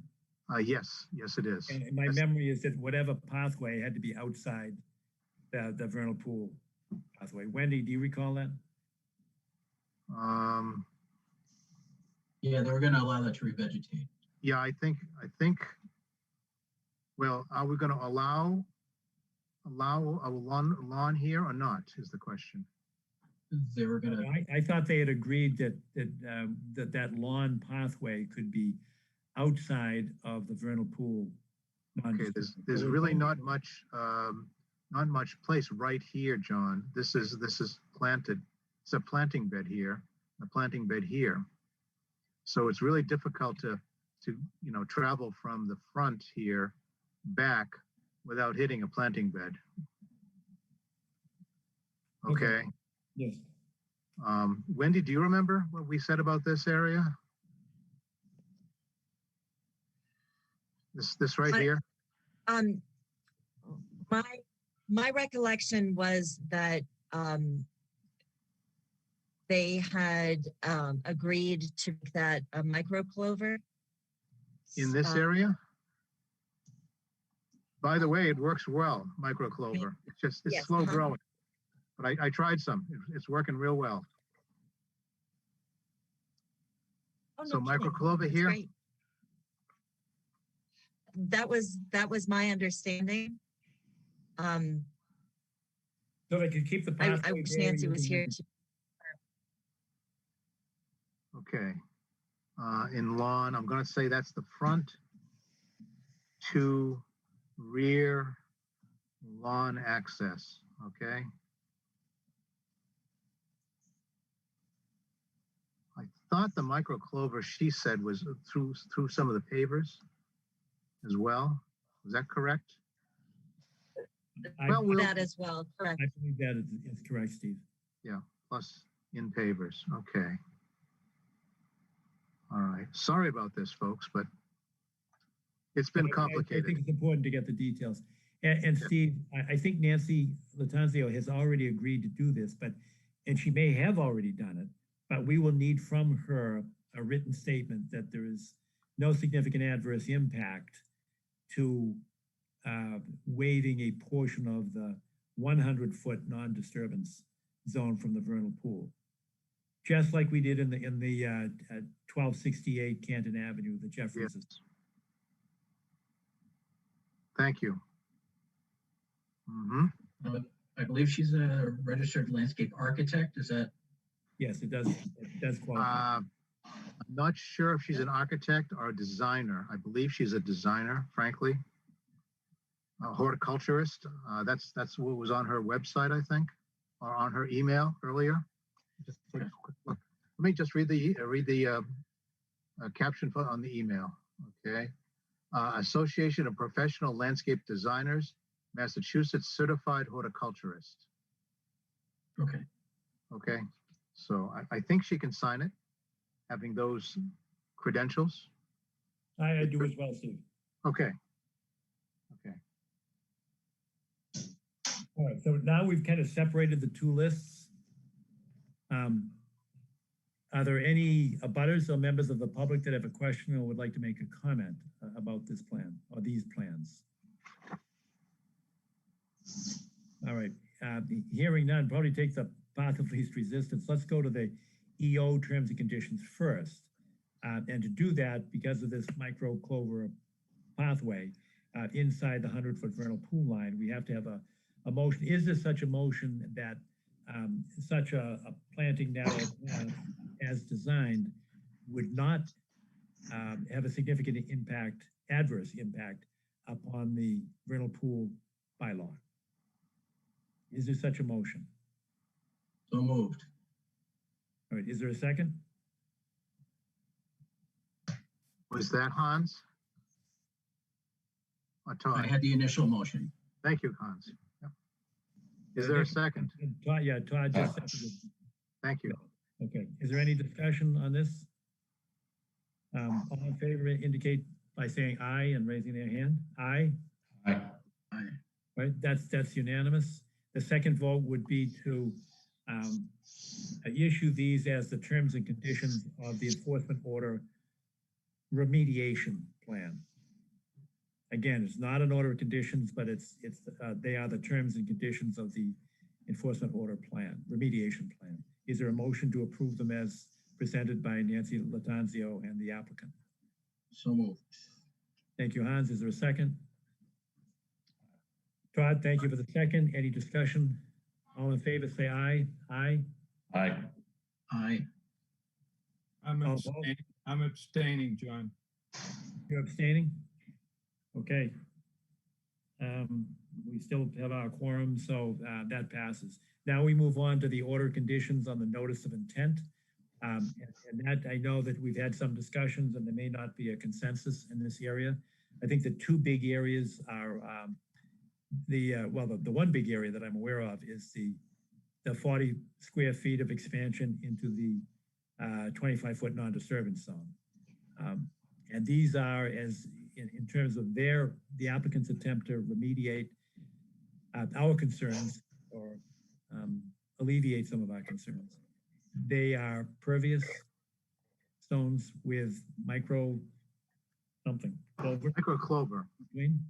And I was impressed with that, and I thought they did a good job on the EO remediation. So I was inclined. I think he indicated this before that I was inclined to approve that, particularly because they pulled back the cantilever deck, which was I thought that was important to us in terms of uniformity of decision making. Wendy, you may have a contrary conclusion, and I encourage you to so state it. Yes, thank you, John. I do have a contrary opinion. While I agree that the micro clover and porous pavers of the patio is a meaningful contribution, I do not agree with the patio being in the 25-foot no disturb zone. I believe that no disturb should mean no disturb. Understood. Understood. Any other questions or comments? And actually, I should invite butters and members of the public to weigh in on this with comments or questions as well, because this is a separate vote. This is the notice of intent, and we're discussing whether or not to issue an order of conditions. Are there any abutters or members of the public?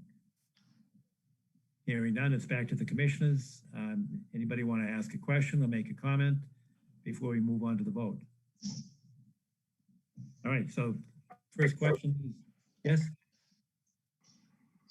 I'm sorry, I thought somebody was.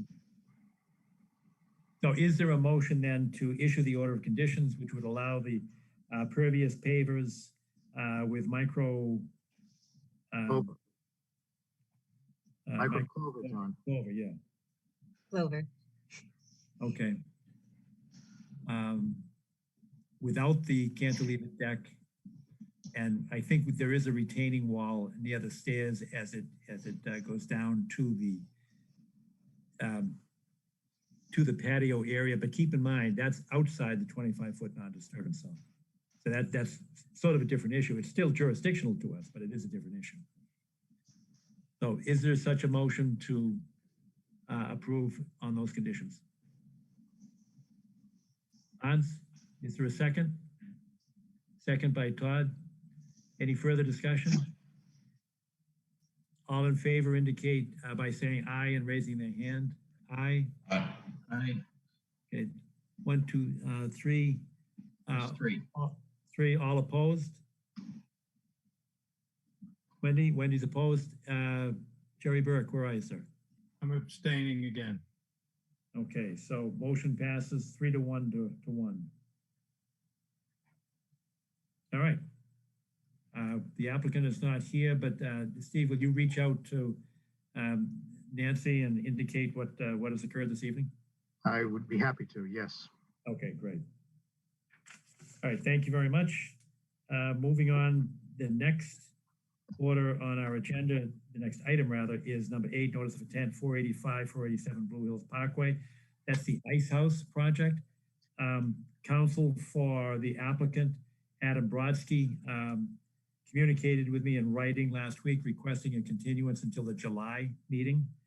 They're still working out some changes with the Zoning Board of Appeals, and they wanted to have that concluded before they came back and gave us a final plan for our consideration. So I wrote back to Adam and indicated that we would place their agenda item on the July docket, and we continue it from tonight's hearing. Do we know if there's been, what's that? do we know if there's been any further consideration on connecting on the applicant and connecting the Blue Hills Parkway to the Pope's Pond Park? I think that's what they're negotiating right now with the Zoning Board of Appeals. I think that is part of it. But again, I don't want to second guess because I really don't know the details of, you know, the back and forth with the ZBA. Okay. I mean, the indication was that they're just not ready to present us with a final plan because it's still in flux with the Zoning Board of Appeals, and they do not yet have a comprehensive permit anyway. Okay. All right. And the other issue on the enforcement order side of this, and for the public's benefit, the commission was out there when? In May or in April? I guess it was in April, and we took photographs. I think Arthur took some photos, I took some photos, and there's a lot of debris on our land, by the way. Not only is it jurisdictional to the Conservation Commission, but we're the deeded owner. And we've got I-beams and old cars and trailers and some pretty weird things in there. So that may become an issue for us down the road as to who's responsible for it, both for putting it there in the first place and for cleaning it up. But it is it's not just an eyesore. It's it's bad for the wetlands, and it's right in the wetlands.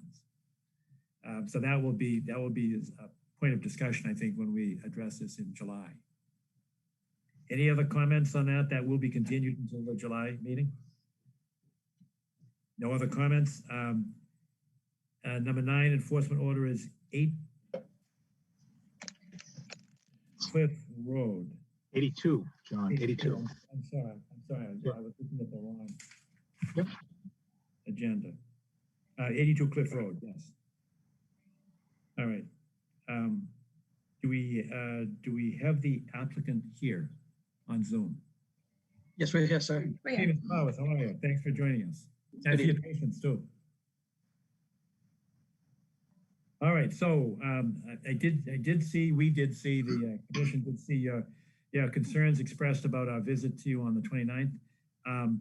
And I should just state what I think I can speak for everybody on the Conservation Commission.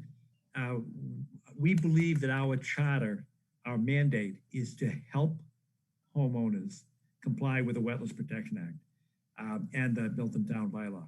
And that's what we believe our role is, to get people to help them comply as opposed to throwing up obstacles. And, nobody wants to, confront obstacles in the road. So from our perspective, we thought we were doing that in terms of how to remediate that which we saw on your property. And our concern was, as I think you know, about the steepness of the slope, the 1-to-1 slope. So we're concerned that the erosion is going to erode down and prevent a sedimentation problem towards the river. And that without a retaining wall, I think it's going to collapse. The other big issue, at least for me, and I think others, was that by burying the tree roots, you'll definitely kill the trees.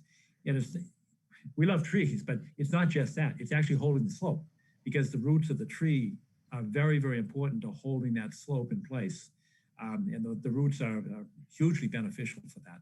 So that was really why we were expressing a concern. We recognize that you know, it could be a costly venture if you brought in all of the, you know, the rocket scientists and you know, did a, you know, a champagne kind of job. But that's why we were talking with you about ways to pull back, you know, maybe more sweat labor in terms of you using a shovel to pull that fill back from the tree to save the tree and save the slope. And that's so we thought we were encouraging you to be, you know, kind of creative. We were trying to be creative. And I think even Hans, I think you even offered to help in this. I'm not saying you're helping to shovel it, but in terms of, you know, giving guidance as to how best to get it done. Because, you know, different members of the commission have different areas of expertise. So our idea in issuing an enforcement order is to correct a problem in the easiest, most cost-effective and efficacious manner. So I guess for starters, I'd like to say we're here to help you.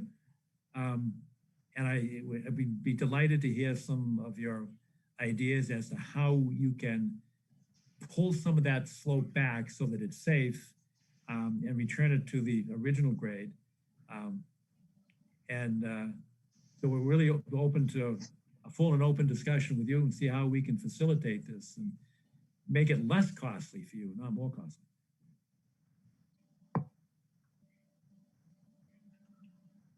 Yeah, so I guess we'll start with the tree.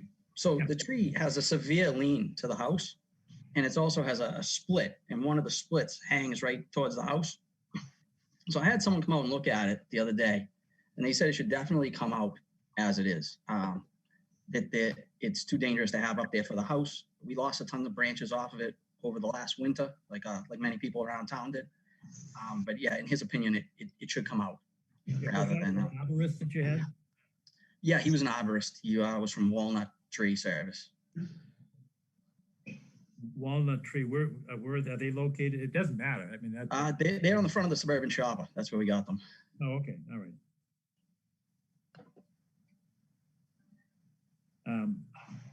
I don't know, and so that's okay. That's a point. So you're pointing out the public safety component of it.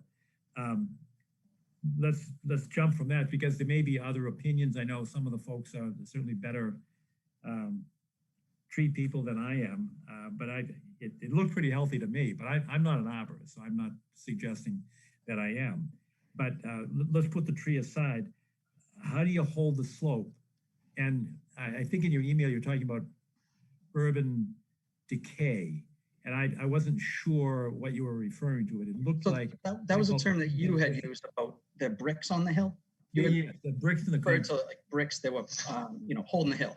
So right now it has I would call it, there's some that looks like like the ledge, the Roxbury pudding stone sticking out, and it has sort of like I think the term's riprap wall, I would say, or something, where just over time people have piled rocks on it. Anything we found in the yard, we just continue to do it as well. Like I'm saying, that's how the bricks came from. They were in the yard, they still have, you saw the pile of cobbles too. We have this pile of bricks over there. There's a pile of pavers over there. There was a bunch of stuff that had been left on the property. So yeah, the integrity of the hill, I would say, is pretty stable. That I don't think that it's going anywhere. Where there's less of a slope, there's not really that rock, the rocks on the slope holding it back. And I would say too, it's Cliff Road. All the houses have very similar backyards to this. I grew up, 3 houses down the road. It's steeper than this in most spots. Behind the houses next door. I would say it's very typical of the neighborhood, but typical of our side of the street in the neighborhood. The Neponset River is very far down the hill. It's a steep hill. Ours is probably one of the least steep hills, I would say. So just so I would say too, I guess on the top of the hill is, it is mostly dirt. I would say, we can ease that. It's kind of a, a sharper corner that has been put on it. We can ease that slope there, down 2 or 3 feet to where that, the main rock is, where that rock starts, kind of the old piled up rock. The pudding stone, is that what you were referring to? Yeah, so I know somebody said they saw concrete too. I think it's all Roxbury pudding stone. It's from my view of it, it's very similar to the concrete in the way it kind of shows where the rocks were or something like that. All right, I thought you were saying that you could pull some of that back. That you were So yeah, I think I can at the top, especially. The top is looks like it's more dirt. You know, the rock hasn't been built up to the top of the slope. It's been built up, you know, I don't know, 7/8 of the way, maybe a little less than that, from the bottom to the top. And that I think I could pretty much, you know, just scoop out and ease the top of the slope. We had planted grass on it before to try and just, you know, have something there, so it wasn't just raw dirt that had been all on the hill. Anywhere there was raw dirt, we threw grass seed down to try and, you know, put some roots in the ground. Sure, and I saw that, but that looked to be pretty recent. Is that like a few Yeah, the grass we put down this spring. The new grass that you saw. There was some established grass in it, but it was, you know, weeds here and there. All right. And I don't want to. Well, let me ask the question first, and then I'll ask another question of one of the commissioners. But how much fill do you think you brought in? So I don't know how much is there. I don't think any has been brought in to the property. I think if anything, it's from when the property was built and maybe the foundation or, you know, moved around the yard. So just to be Like when clear, I was looking at the tree, it looked like there was about, you know, 3 feet of fill over. When I say elevation, I'm talking about sort of the top of the roots, you know, sort of the normal elevation. It looked like it had been kind of stacked up around the trunk of the tree. And I think you and I had a discussion that's probably going to kill the tree. Yeah. Yeah. So, I mean, the tree's been there. I don't know how long, but when we were cleaning the yard to get it ready for the topsoil and seed, I would say that, you know, negligible that we put above it or next to it.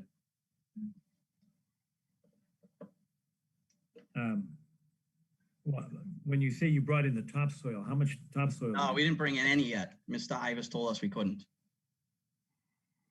Oh, that's why the yard. That's why if you look at the yard, it's all rock. You know, it has all rock in it. It's like we couldn't mow the yard before because it had too many rocks in it. So that's where, again, we're finding all these rocks. We would toss them on the hill. So the yard's still pretty rocky. The kids have been, you know, we're picking them up. We stopped again when Mr. Ivers came over. Yeah, the plan was to kind of put, you know, a minimal amount of dirt on top to hold the grass seed to get it established. The hydro seed, should say, was our plan. Okay, so let me back up. You know, we're kind of talking around the same thing. You're talking about pulling the slope back a little bit. And one of the things that we had talked about specifically was changing from like a 1-to-1 slope to a 2-to-1 slope, which kind of softens the, you know, the cliff aspect of it. And it would probably make it safer if there, especially the kids around. But in addition to that, it would make it easier for the slope to hold its shape and not end up, you know, down by the river. Have you considered what it would take to reduce your grade? And that's the same thing as saying pulling back the lip of the slope. Yeah. If you pull that back, you're going to soften the grade, and it's going to make it more stable. Yeah, so I think certainly at the top it would be you know, a doable task with a shovel, you know, and a day or two of work. My concern would be that, you know, the rest, it's already been established with rock and you know, whatever built up over time, you know, leaves baked, you know, everything, you know, tightening it all up. I think that might be a little bit more work to try and undo that. Whereas the top, where it's still, you know, pretty much kind of dirty, you could, excuse it, like, you know, soil, you could scoop it out and, you know, move it pretty relatively, you know, easily with some hard work. All right. And I don't mean to put anybody on the spot, but some people have different, as I said, you know, different experience in different areas of our work lives. And it appeared to me that Phil had been brought in because, and I'm just eyeballing the tree, and it looked like it had been built up, 3 feet or so on top of that. But there were some estimates discussed as to how much fill, and I don't know if any of the commissioners have an idea as to, you know, how much fill had been brought in. And again, I have no idea over what period of time, but What I'm talking about is fill over the top of natural grade. Does anybody have an idea of what we were looking at? I mean, I think the whole commission was out there on Saturday, the 29th. John, I agree with you. It looked 3 to 4 feet. 3 to 4 feet? Mhm. All right, and that, and with respect to that tree, that looked like 3 or 4 feet of recent fill, to me anyway, but I'm not an expert. But there's no way that that was there for a short period of time anyway, at least from my observations. So Well, the tree would have been dead by now if it was there many years. yeah, that's true. That's true. Hey, Wendy, you're certainly better at horticulture than I am. Did you have an impression as to the health of the tree?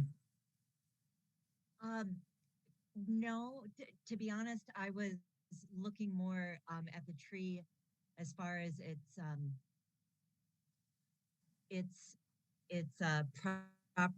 roots of the tree to hold the slope in place. That was really what my concern was. I wasn't actually looking up at the canopy to assess the current health of the tree. But my concern is that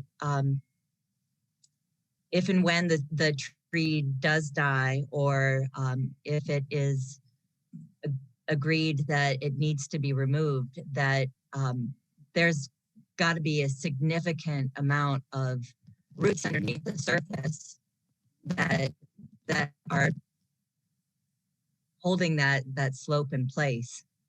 And without those roots, I really am concerned about the stability of that slope and the safety of it, and what might happen to the river at the toe of the slope. All right, well, yeah, and that was my impression as well. So sort of on a go forward basis, what I'd like to do is come up with a plan. And did you get anything, Mr. Powers, from Walnut Tree in terms of a report or a letter or something? Yeah, I mean, I got the quote that tells what they thought was wrong with the tree. Yeah. Okay, could you email that to Steve Ibis and Kathy Bowen? Sure. Yeah, do you have their email address? Yeah, Kathy had emailed me this Zoom link, so I can send it to her from there and ask her to forward it to Mr. Ibis. All right. And then, you know, we've heard estimates from people that are in the business of, you know, building and fill and whatnot. And that sounds like, it sounds like a lot of fill. So I'd still like, if you could come up with a mechanism, you talk generally about pulling it back, but maybe you could get more specific about how much you could pull back. And what we were interested in is softening that slope from a 1-to-1 to a 2-to-1. And I don't know how much you'd have to pull out of there in order to get that new grade. But that new grade would do a lot for the value of your home and the safety of your family members. Because I don't, just as a bum in the bleachers, that slope's not going to stay there. From my sort of common sense perspective, not as an expert, as an engineer. I'm not an engineer. But if you could come up with a plan for how much of that you think you could do in order to attain that 2-to-1 slope, I think that would be a benefit to you, though, as a homeowner and as a family man, and also, you know, to the resources. I think it would go a long way towards protecting the river. And then we could have somebody, you know, certainly smarter than I am, take a look at the health of that tree. You know, public safety is an issue for us.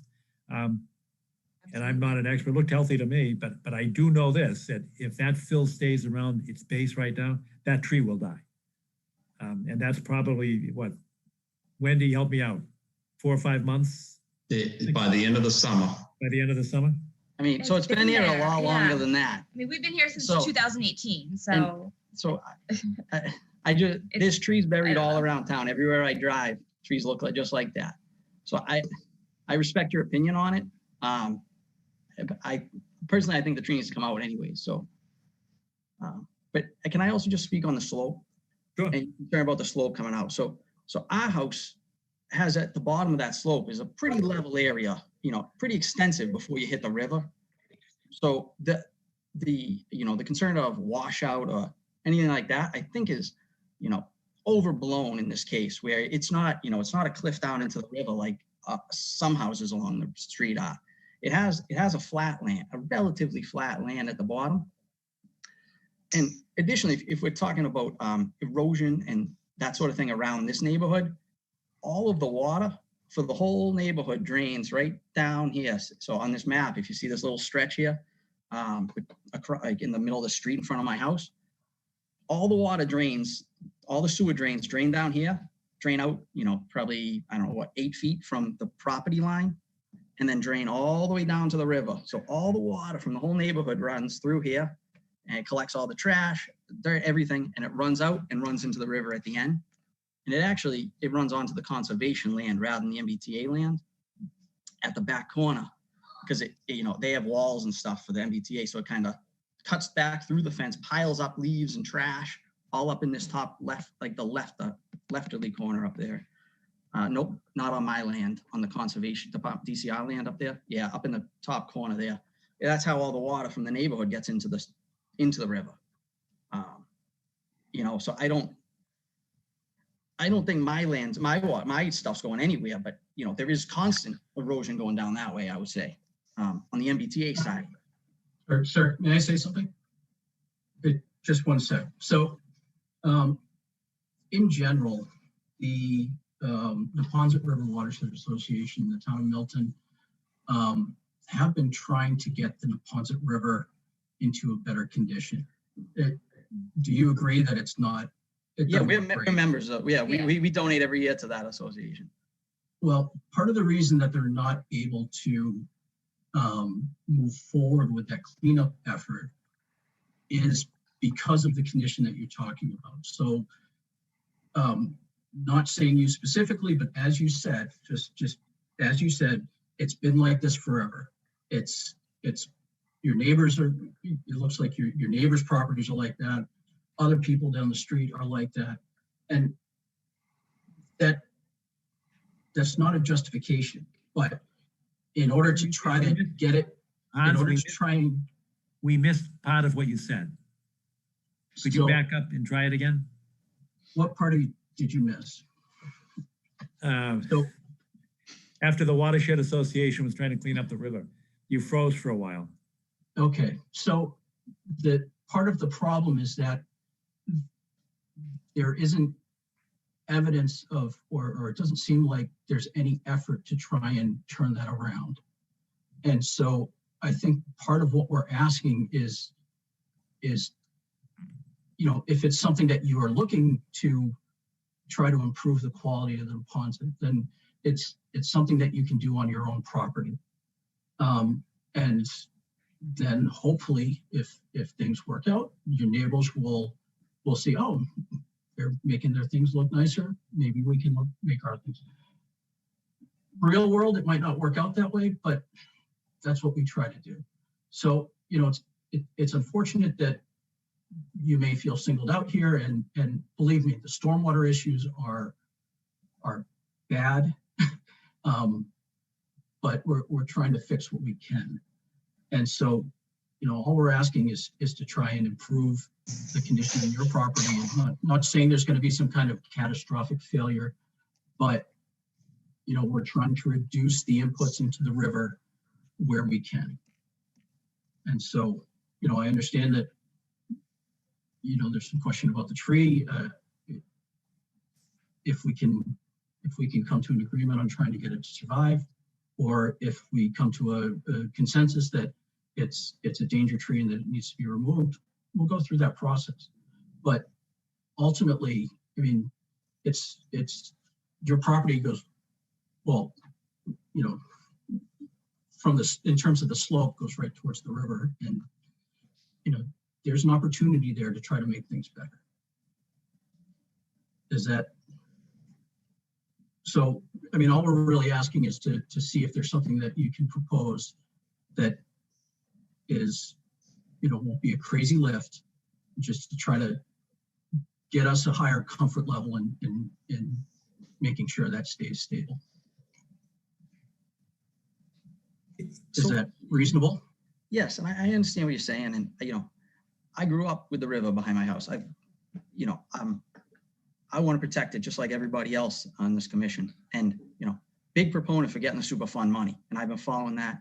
And yeah, we can work with you and try and, come up with something where it's, we ease that top of that slope for sure. I have concerns about, moving rock that's, in the hill and causing, something to become destabilized. But I think Mr. Cannon, it had, marked with their foot, and it was, say 1.5 feet or 2 feet back from the beginning of the slope where, maybe you start here and work it down. And I think if I do say that, 1.5 feet, 2 feet back and slope it to, that 2 feet or even, a little less if you want, but to where the top of the rocks have been built up to. And again, keep any rocks in the yard, keep piling them in there, packing them in, to make it, even more of that riprap style wall. I don't know if you could change a 1-to-1 slope to a 2-to-1 slope by pulling it back by a foot or two. I don't think that can happen. That's just not mathematically possible. No, it's not happening. But, you might be able to make it stable. And so that it'll be stable in the long term. Well, can you come up with a plan for us, over the next month? We've got a July meeting, and we can, have somebody else take a look at the tree that's got some expertise in that area in terms of its health. But I can predict with a great deal of certitude that tree is going to die because of the height of the fill around the base, over the roots. That will die. And then it'll definitely become, everybody will agree it's a public safety hazard at that point. So we can do that on our end. If you would forward the walnut tree analysis to us, to Steve and to Kathy Bowen. And then if you could come up with some kind of a plan as to how you could soften that slope and pull some of that back, because that would stabilize the slope and it would protect the tree as well, because you're gonna have to pull some of that fill out from away from the trunk of the tree to basically expose the root base. And I don't know if you think you could do that by, Steve, what's our date, July 13th? July 13th, that's correct. July 13th. If you could get that to us, and it would be great if you could get it to us like a week before then, because give us a chance to take a look at it, so we might be more articulate in addressing it. That sound like a plan? Sorry. So can I go forward with laying grass seed on the remaining part of the yard? Or does it have to stay dirt for all this? No, it should get seeded. You want. That's what this all was. We had stripped the lawn to have it, seeded. Get rid of all the stuff that was there, the weeds, the rocks, and try and come clean over the top with a little bit of dirt and the hydro seed. So, my head kids had a place to play. There wasn't a muddy rock pit. So I think you just got your answer. You had a question, and can you plant the seed? And the answer is yes. Okay. All right. Thank you. What we don't want to see is you bring in a couple of truckloads of loam over the top of it and build it up even higher. Yep, understandable. Is any acceptable? Like, is there a number that I can tell the guy that he can bring in? Like an inch over it? Well, hey, John? Yeah. If you're going to put grass on top of that, which I understand for the kids, but you're going to tell them to go do work. All the grass is going to get destroyed. So I just hope everybody understands that once you go to do the work. The work is, is near the slope for the most part, I would say, right? But what are you going to do with the dirt when you dig it out of the slope? Put it at the bottom of the slope to lessen the slope? I don't think, John, I don't think that's going to go. Yeah, that's not where you want to put it. So what I was mentioning about the seed, it's lawn, it's not lawn seed, it's you can use erosion control seed, which is a very inexpensive, just to make sure you have grass, something growing and holding things stable. And then it has a deep root. Yeah, and then once you put together the plan to try to address the rest, if you need it, that's where you can put the permanent seed down. I just don't want to see you spend money doing grass twice is what I'm trying to prevent you from spending the money twice. Yeah, I mean, it just, even if we get to July and you guys agree, like there's no, like the grass isn't gonna grow in the summertime. You know, it's gonna be too hot. You know, we don't have Something irrigation needs and stuff like that. Something needs to get down before it's too hot to grow. Yeah. But I would rather not do it twice. Same. Rather than spending the money to hydroseed it, I would think just like a quick growing ryegrass that you just, pick up a few bags at the hardware store and throw it down. Because I think Todd is right. It's just that new baby grass is going to get trampled. Yeah, you're spending money for nothing. Yeah. And spending a lot of money on water to get it to grow and stay alive. So it sounds like it would make more sense to get your plan first. And then if you have to pull back that grade, when I say pull back, I mean pull back, because you can't just dump it, you can't push it off the slope. Sure. No, I didn't mean throw it off. I meant, bring it to the bottom and like ease the slope at the bottom. That was all I was saying. But I understand you don't want that. Okay. All right. So it's hard for me to understand without having a more detailed plan, but just looking at this aerial photo here, Mr. Powers, is the toe of the slope on your property, or is that on DCR property? No, the slope is entirely on our property. Top to bottom of the slope? Yes, okay. I believe so. Yeah. Hey, Steve. Yes. Is this your aerial photo? No, it was something that Alan Bishop provided to us today. This is a 2019 aerial photo. Why don't we go back? Why don't you go back to 17 or 15? Yeah, we have some of those available. I'm not sure. Well, I can try to get them into tonight. Let me see if I can find them. Well, we can use them for July, but at least it's nice to have them. Yes, absolutely. And not only that, but I believe he has 1 foot contours. And so we would be able to see the contours and where the slope actually, the toe of the slope is. Okay. Correct. That's what you're asking about, aren't you? Not really. I got a couple things in my head. Okay, got it. Okay. Yes, let me work with Alan to get some more details. How's that? All right. So it sounds like the plan is you're going to get us the walnut tree stuff. Steve will arrange through talking to you to get somebody from our perspective to look at the health of the tree. You're going to give us a plan to pull back the slope and stabilize it.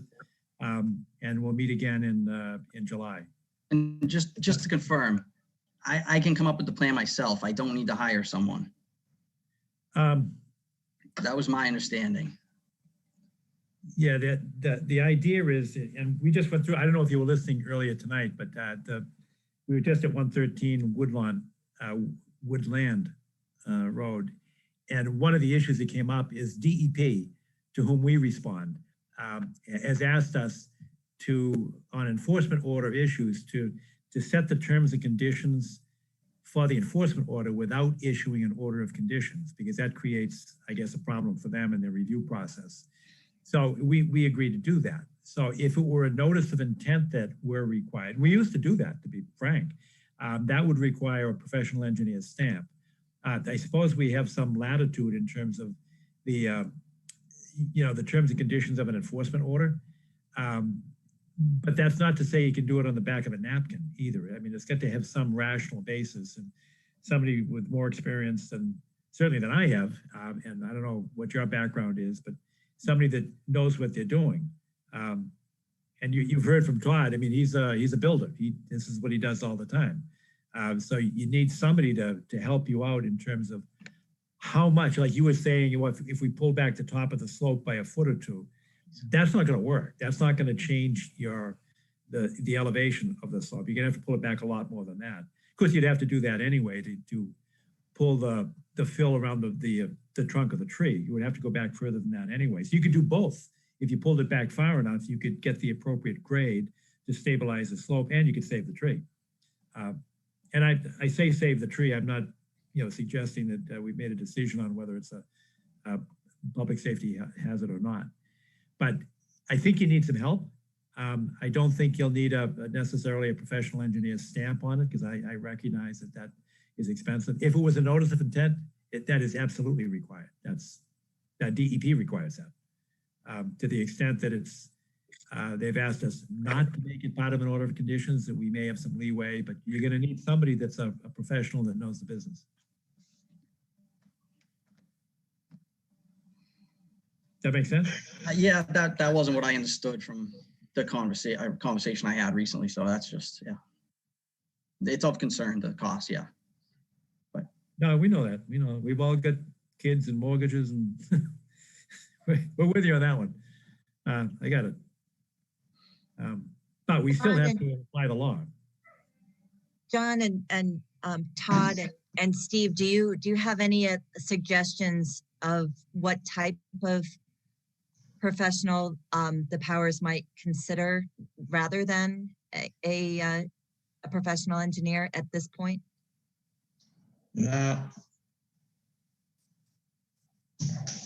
I know of one person that might be able to do it, but I'd have to call him to see if he would do it. That could kind of help him out, make it as cheap as you could. Without naming the person, what's the expertise? If he's not a professional engineer, what is he or her?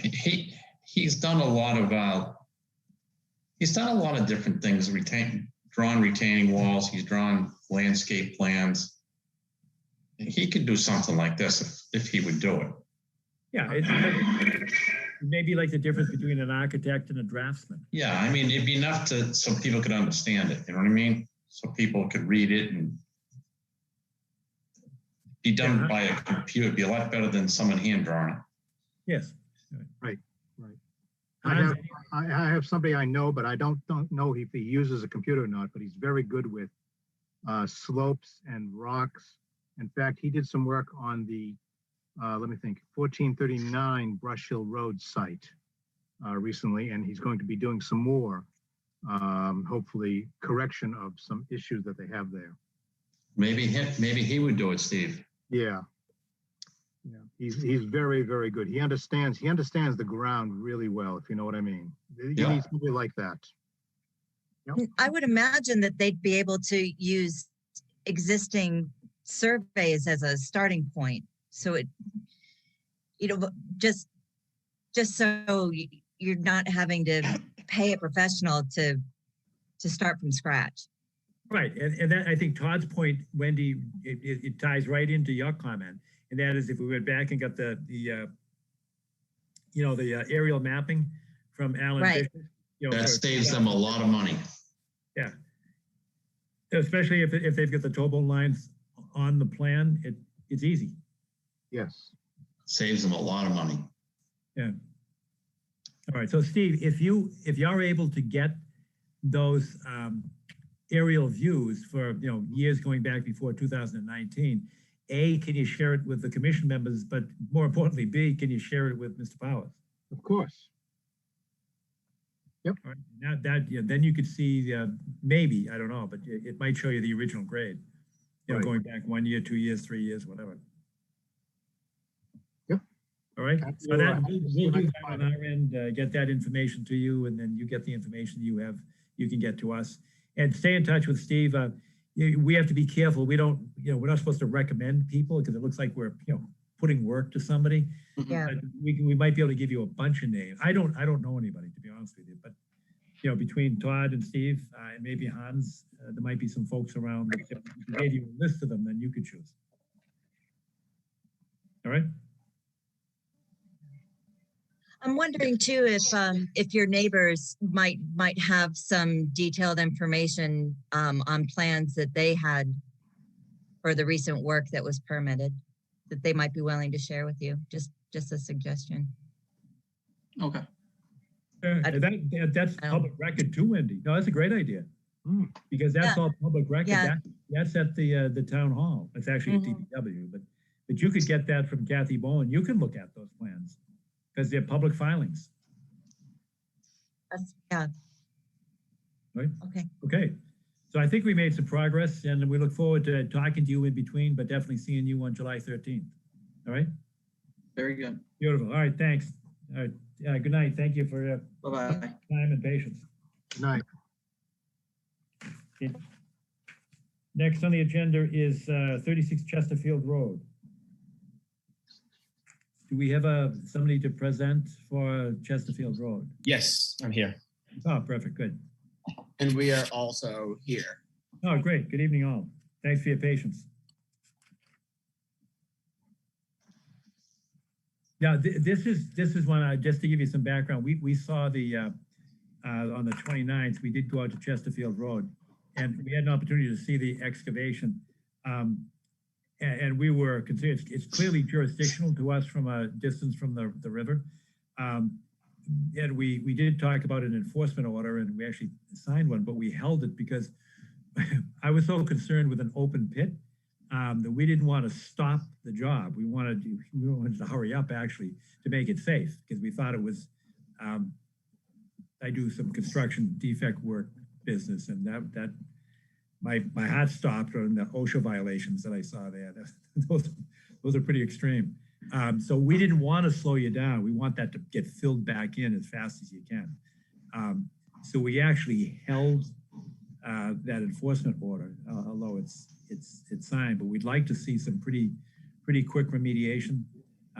Our gut reaction was we didn't see anything that would actually cross the street and get into the river. A perennial stream is what it is.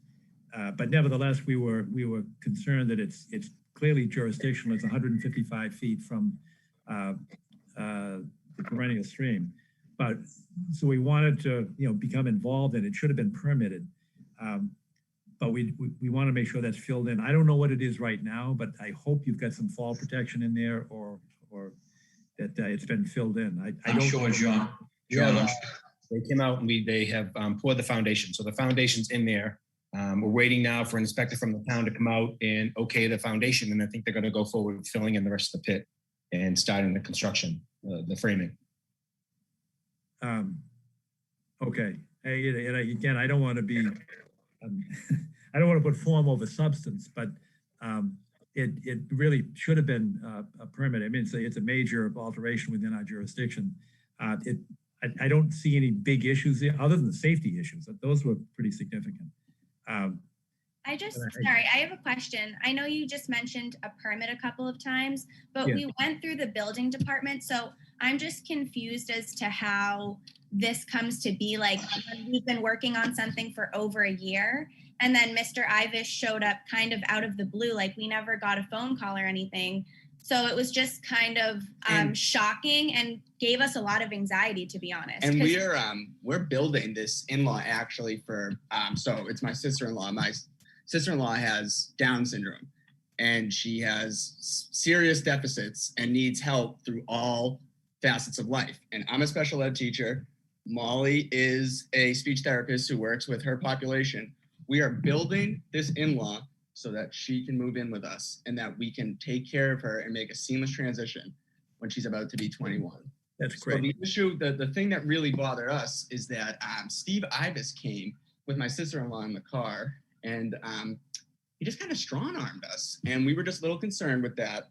And we just want to get this fixed as soon as possible. Like, we would have been happy to, and we are happy to work with the committee, but I guess it was just the process that kind of threw us off. Like, no one even reached out, just showed up to our house out of the blue. It was just kind of shocking. And to say, if I come back in 2 weeks and this is still going on, you're going to be sorry. It was like, whoa, all right. Sorry, what are you going to do? Make me an offer I can't refuse? So yeah, that's what we were going with. No, I don't know if you heard yet. It's been a long meeting, so you probably weren't on in the beginning, but I said it in response to one of the applications that we envision our job as trying to help people comply with the wetlands provisions and the wetlands bylaw. I know in some areas it's like a big bureaucracy, and some commissions may want to throw obstacles in the roadway. We don't do that. And I've been on the commission for 29 years. And for the entire period of time on the commission, the whole consensus of the commission members, among the commission members, is to let's help people comply with the law. Now, part of that is process, and I understand what you just said. We do try to get notice to people. We try to encourage people to, file the permits. But as I said when I started tonight, that I don't think there's any, erosion that's going to cross the street and go up over your neighbor's lawn and end up in the brook. I get it. And maybe we could all I could do a better job myself in terms of coordinating with the building department. So when you get a permit from them, they say, hey, by the way, you guys are within, 200 feet of a perennial stream. You go check in with the Conservation Commission. And we'll work with you. I think you were probably on we're trying to work with Mr. Powers on Cliff Road, and we're trying to figure out a way to get it done. So my apologies for your, your initial concerns. Now we're getting out, I'll put the stuff on the table and figure out how to fix it. But I want you to know our biggest concern was safety. It wasn't debris going into the brook. It was some kid falling in, and that was a deep hole.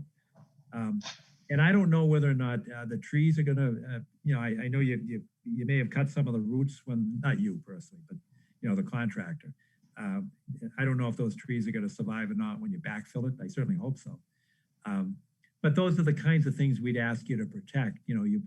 We ask you things like, well, okay, sure you can do the permit, but put up erosion control so that the dirt doesn't go out into the street and get into the storm drains, because that will get into the brook.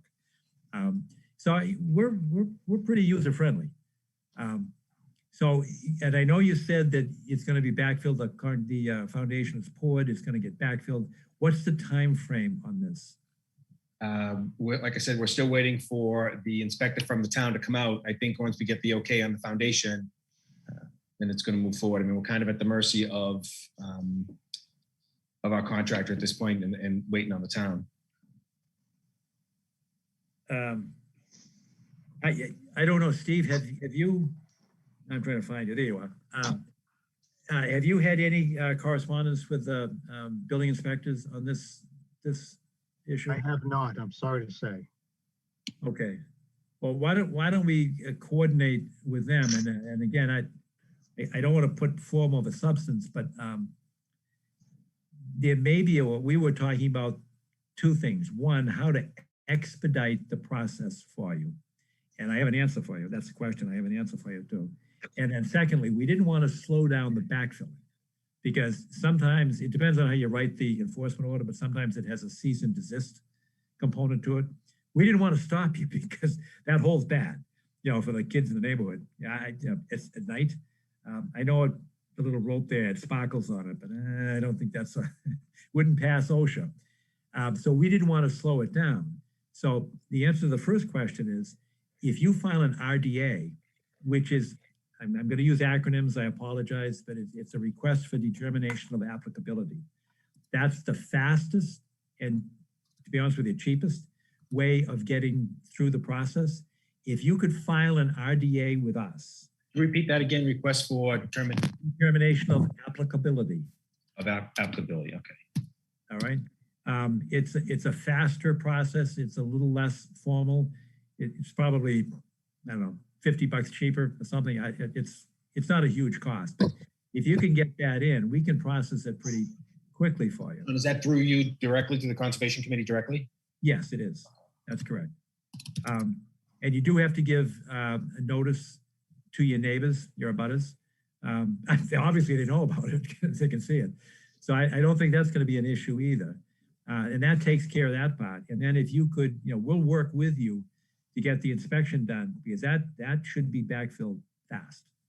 And I think that way, I always look for the path of least resistance. And I think that's the best way to proceed at this point. So we get it done. And I applaud you for, taking care of your sister-in-law. Oh, your sister. They're great kids. The daughter's mine, both of them. Okay, all right. Good kids. All right. Does that all make sense to you folks?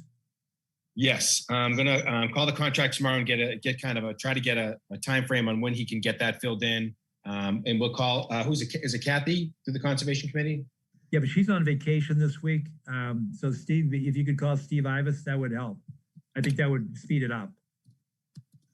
I'll let them, Yeah, the RDA form is available on the DEP website. If you give me a call, I'm not going to be around very much, but I'll be happy to call you back. Okay.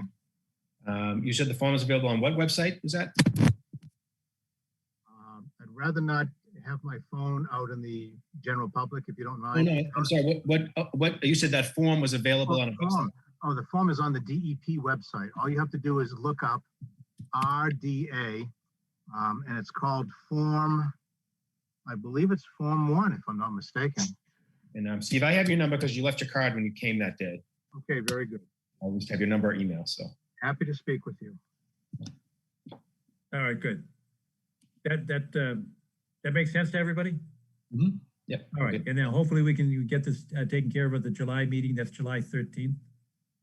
And hopefully by that time, you'll be living there and painting it. Hey, John, Putting floors down. What? when the engineer designed this for them, they had to have a survey and an engineer do the plan. He should have notified them so they didn't have this problem. Oh, that's true. And that's one of our biggest problems is with the contractors. Well, the surveyor or the engineer that did the plan for Joe Prondrak, someone had to do a plan to show setbacks. Nobody did their homework. Yeah, I think there are a lot of, cracks in the process, and I think that's a difficulty that we're seeing, unfortunately, more frequently at this point. So better coordination between and among everybody, the different departments in the town, but certainly the contractors and the surveyors or engineers. They know you had to have a plan to do that, and somebody should have given you a heads up. But I think we can fix it. Right. All right.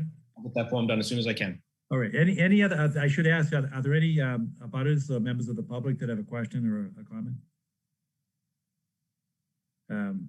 Hearing none, commissioners. Anything else? But if we can coordinate, speed this up, get the RDA filed, and I think we can probably resolve this by July.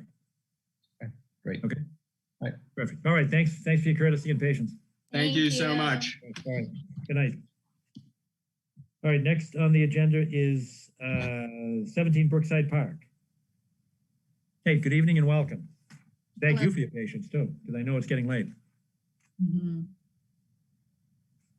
Yes, Good hello, evening. both. I'm Tamoria Saba. I'm here with my husband, Robert Saba. We both own 17 Brookside Park. Oh, great. Thank you very much for attending tonight. And I know there have been some bumps in the road. You've probably heard some other bumps in the road as well. So our idea is that I'll repeat myself, say we're trying to help people comply with the wetlands laws and the town bylaws, and try to protect the resources. By the way, Pine Tree Brook is beautiful. And I don't know, you said you've been there like 2.5, 3 years or so. Correct. It must have been about, it's got to be 6 or 7 years ago now. We actually did a permit, and a contractor came in with these, some crazy machine with big rubber tires, and they actually went down. They actually drove down the brook and cleaned it all the way from Glover School all the way down to Central Avenue. So it is a resource, and I want you to know that that's our concern. And I go back to my predicate assumption, and that is we're here to help homeowners and applicants comply with the law. So there is an enforcement order, and it doesn't say you did anything because we don't know what you did. Right. All we want to do is look at it. Right. So it's kind of strange to have sat here for almost 3 hours. Every other person, you were able to articulate exactly what your concern was. And for us, here we are at 10 o'clock at night, and you literally just said, we don't even know why we're here. So here before we begin, 1 second, Mr. Kiernan, before we begin, may I have screen sharing capabilities enabled, please? Steve, can you do that? Frankly, I do not know how to let one of the folks. How about, is Mike Lynch still around? I don't know if he's listening or not. Mike or Sean Doyle? Sean Doyle? They already have the ability to do so. You've got it. Thank you, Sean. Ms. Saber, I think you've got it. Okay, I'll use it when I'm ready to. Oh, okay. No, but to go back to a point you made, we were informed that you were doing unpermitted activities in your backyard. So Okay. that was what you did. I agree. I don't know, but the information we had was that there was unpermitted construction activities going in your backyard. So we just wanted to look. Do you know who, do you have any idea how this was submitted to you or who the concern came from? I do.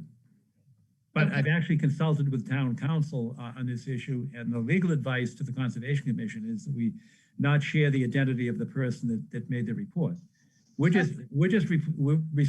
were responding to a citizen complaint. And the legal advice from town council is that, don't start naming names. Okay. So I would actually, because I've been so patient, I would really appreciate your patience as well. I would like to publicly, for the record, read the letter that I sent to you. I'm also going to share some other documents as well.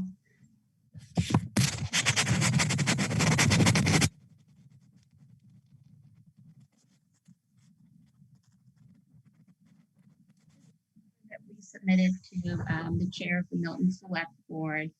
I'm going to read this letter just so that you all maybe who haven't seen it and also for the public to understand why and how we ended up here this evening. We do know now that the chairperson is Ms. Conlon, not Ms. Collins. Dear Chairwoman Conlon, we own 17 Brookside Park, Milton, Massachusetts, 02186. On April 7th, 2021, a male named Steve Ibis pulled up in a dark blue van with no Milton Town or Public Works insignia. He walked up to our porch and rang the doorbell, which automatically begins to record all activity. Mr. Ibis requested to see our backyard. When questioned about his credentials and authority, Mr. Ibis affirmed that he was a member of the Milton Conservation Commission.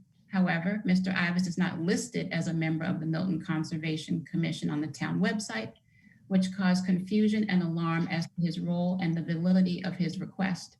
The Milton Conservation Commission later referred to Mr. Ibis as a quote unquote agent. He is not a Milton resident, he is a resident of Norwell. When we asked why he needed access, he said that it was due to an anonymous complaint, which claimed that we did work without a permit. When asked what work he was referring to, Mr. Ibis pointed to an area in our front yard where we had recently laid mulch. He then said that he could tell we had work done, referring to the mulch in our front yard. Mr. Ibis said that putting down mulch within 100 feet of the brook requires a permit. He asked for access to our backyard, which we denied. Mrs. Saba told Mr. Ibis that in order to consider granting him access, we needed to receive a formal request in writing from the town. When asked to leave the property, he left the immediate premises but walked around. He drove away a few moments later, and we never heard from Mr. Ibis nor the Milton Conservation Commission in writing or in person until Saturday, May 29th. On Saturday, May 29th, 2021, at approximately 10:30 a.m., Steve Ibis and 5 members of the Milton Conservation Commission pulled up in 6 individual vehicles and came onto our property. Mr. Ibis rang the bell and the Conservation Commission member stood behind him. He reiterated his prior request to access our backyard.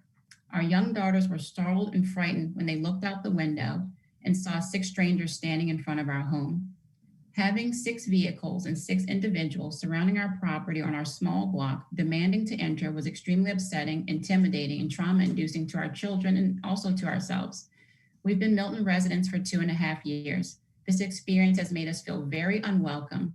If there are legitimate regulations being enforced, we have serious concerns about the equity and transparency of this process. The Conservation Commission and Steve Ibis provided no forewarning about their visits and no formal communication in writing about what their exact concerns are, except to say, quote unquote, we want to see the work, and quote unquote, we received an anonymous complaint.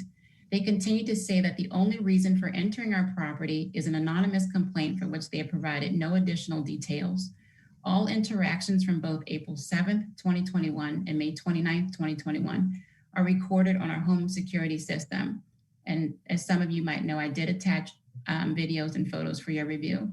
We requested the following information be provided to us by June 8th, 2021 or sooner.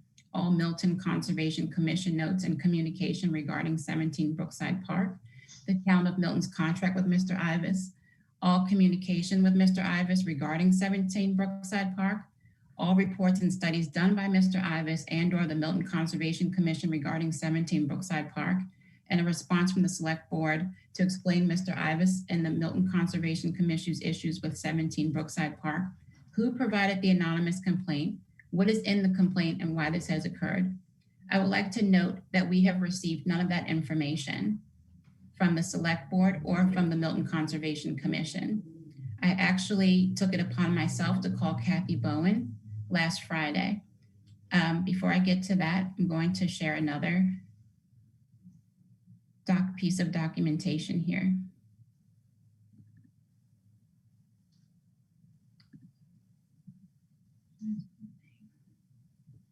Is it a tab? Yeah. On the same screen? Mm-hmm. You maybe just click to the right. Okay, go here. Yeah, just click up there. Oh, okay. Where? Sorry. Which one do you want to Oh, this one? Let me see this.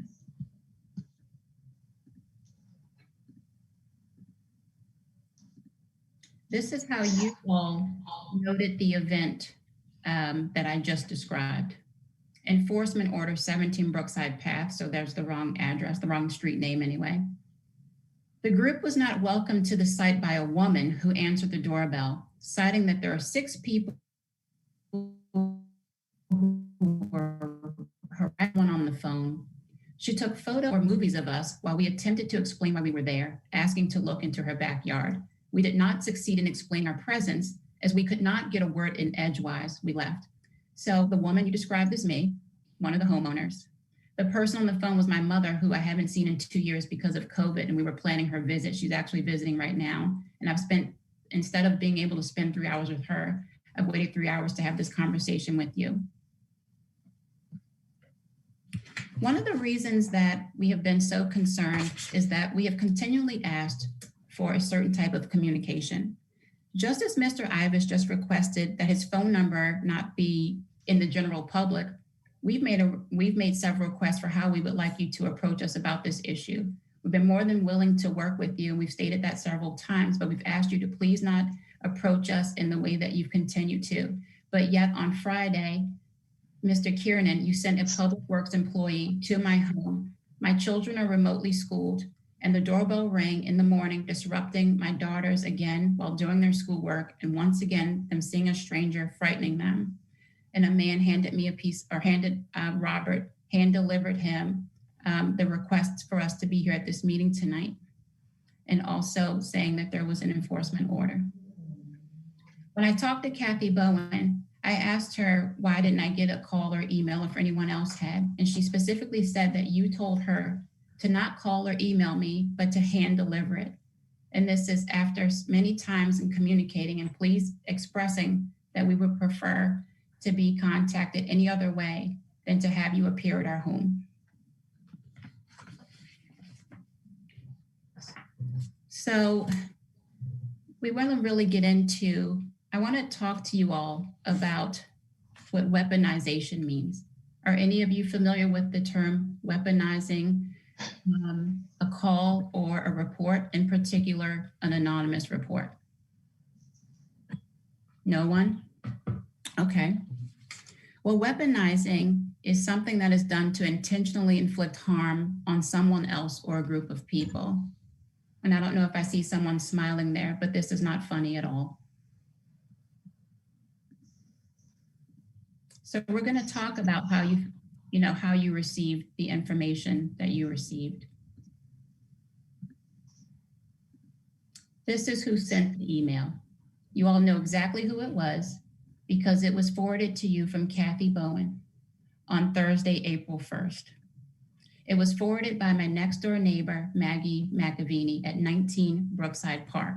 However, when I asked Mr. Ivas on April 7th, when he showed up to our home, he insisted that that it was anonymous. He wasn't able to state what the complaint was or who sent it. It's to both Kathy, forwarded to both Steve and John Kiernan. Hi, Steve, if you're in town tomorrow, could you take a quick look at 17 Brookside Park? And here is the exact email. My neighbor at 17 Brookside Park has completely landscaped their backyard. The area is directly along Pine Tree Brook. I never received an abutter notification for any hearing, so I'm pretty sure that the work is being done without any permit from conservation. Would you please have somebody look into it and let me know what action might be taken?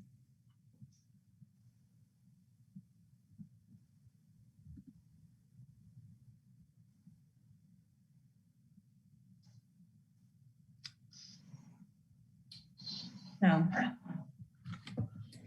the reason why I use the term weaponization is because there might be another part to the story that you all aren't aware of concerning Ms. McAvini.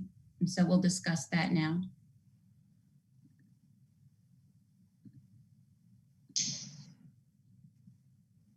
Last September, Ms. McAvini approached me about, if you can see where number 19 is, there's a triangle in between 19 and 17, our home.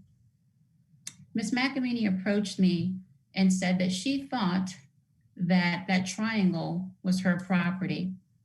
What you all may not know, or what you actually should know if you have pictures, is that there was a pre-existing fence surrounding the property.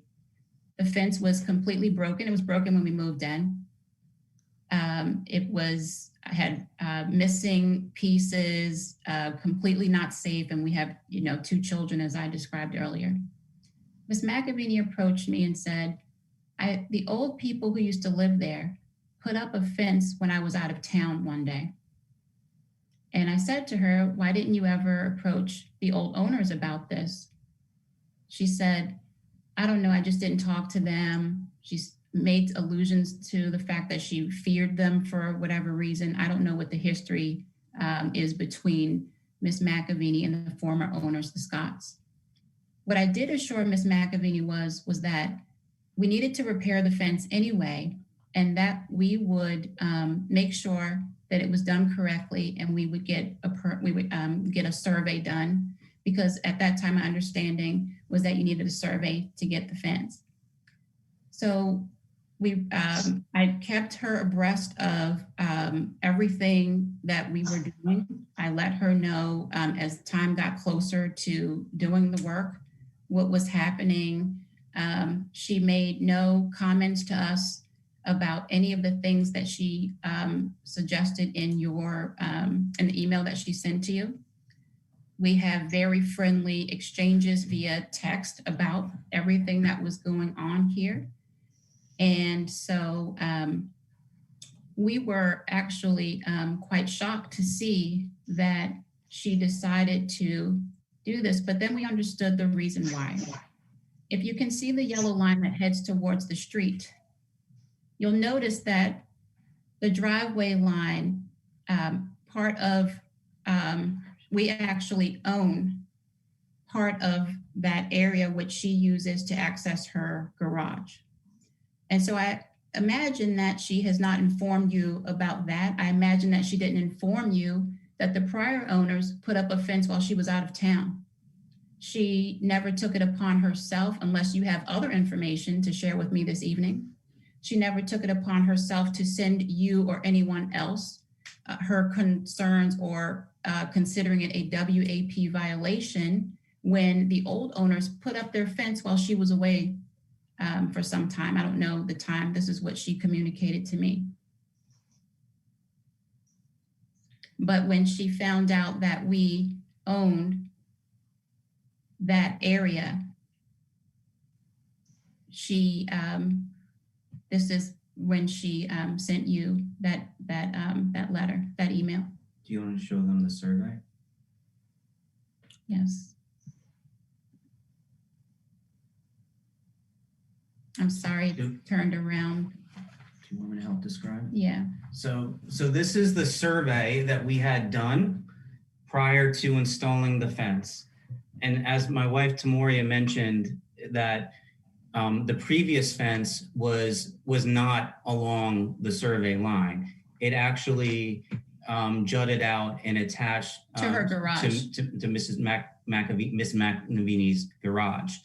So we had a survey done prior to our fence being installed, our replacement fence being installed.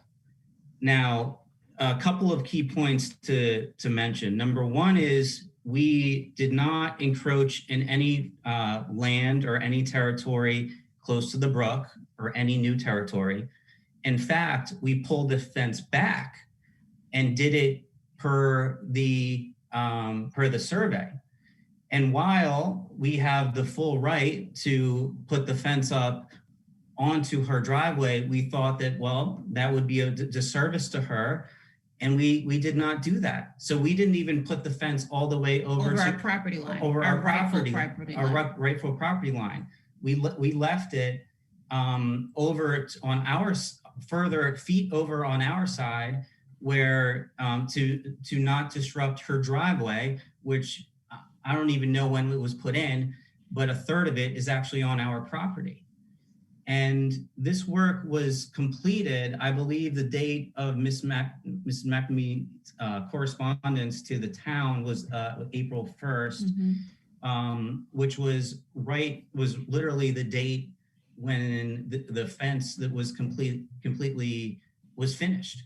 So clearly her motivation wasn't preserving the brook, because number one is we didn't put the fence up anywhere closer to the brook. We even pulled it back because we did it exactly to the survey.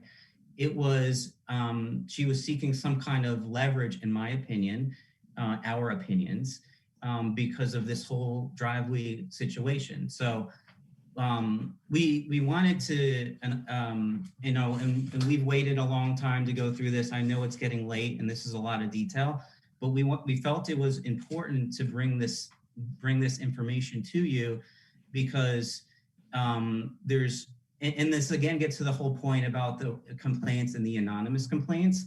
It's really important how you approach people. Mr. Ibis came to us guns a-blazing, for lack of a better term, and it was in the clip that you saw on the video, and it wasn't fair to us. And then we were approached again, and you can imagine how we would feel. And my wife being African American in 2021 and having 6 Caucasian people surround the house with cars was anxiety inducing to her, myself, and my kids.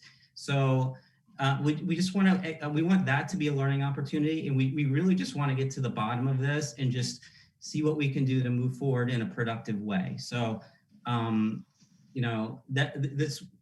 we wanted to lay that out for you so that, give you a chance to digest that and see what reactions you have. Thank you. More information is always good. Education is great. We appreciate it. And I know you had to wait a long time to make the presentation. It is important to have this information and this data, but I hope you understand that we have nothing to do, we have no jurisdiction over property disputes. And our sole goal and our sole focus is on, preserving the natural resources. So it does help us understand what happened and perhaps why it happened. And our notification process most certainly could have been better, and I do apologize to you for that. That falls on me, because I'm supposed to ensure that the proper notice goes out. All we're looking for, and again, I think I said this in another presentation tonight, that I always look for the path of least resistance. I'm trying to see if we can achieve our goals in conformance with everybody else's and sort of fix it, make it work. And if we can help people comply with Wetlands Protection Act regulations and the town bylaw, great, that's what we're here for. So my only question is, all we want to do is look at it, because the information is that there was unpermitted work. And I don't know if you put in a McDonald's drive-through in your backyard. I'm being facetious, I shouldn't be, but yeah, I have no idea what unpermitted construction work was done. That was the citizen's complaint. I wouldn't know, Ms. McAvaney, if I bumped into her. I don't know who it is. We didn't know who you were. We just had an address. And we thought we were trying to do the right thing by asking to look and then say, hey, nothing was done. See you later, bye, have a nice day. And if something was done, I think you just saw, we're looking for a way to help the people on Chesterfield Street, help the fellow and his wife on Cliff Road. We're trying to figure out how we can help them comply. I'll give you an example. if you were to like put in a patio that we call it impervious surface, that changes the runoff characteristics into the brook, and we would be concerned, again, I don't know if you've got grass in your backyard. A lot of people use fertilizer. If you use fertilizer and then put in a patio, the fertilizer is going to go right into the brook. And that's a problem, but it's easy to fix. You can do, drainage retention basins. You can put in a Cultec chamber. These aren't expensive deals. You can stop using fertilizer, which you shouldn't use fertilizer anyway, that close to the brook. I mean, this is a beautiful resource. But those are the kinds of things we work with people to do. It's. And John, we're just enforcing DEP's laws anyways. Here's that's the state laws. But here's the deal. When you came, you weren't able to articulate an actual issue. And Steve pointed at mulch, that I'm a gardener and I use mulch. And that is what he said was the issue. Clearly, from Ms. McAveeny's email, that was not why he was here. He had the email, Mr. Kiernan had the email, and Kathy had the email. No one shared the specifics of that email with us. Well, I am a detail guy. I am a detail guy. I just saw the date on that as June 4th. No, she forwarded it to me on June 4th. Would you like me to pull it up again? Yeah, but I didn't have it before that. Okay, let me pull it. And neither did I. You're both copied on You're it. both copied on it. Hang on a second. Maybe this will refresh your memory.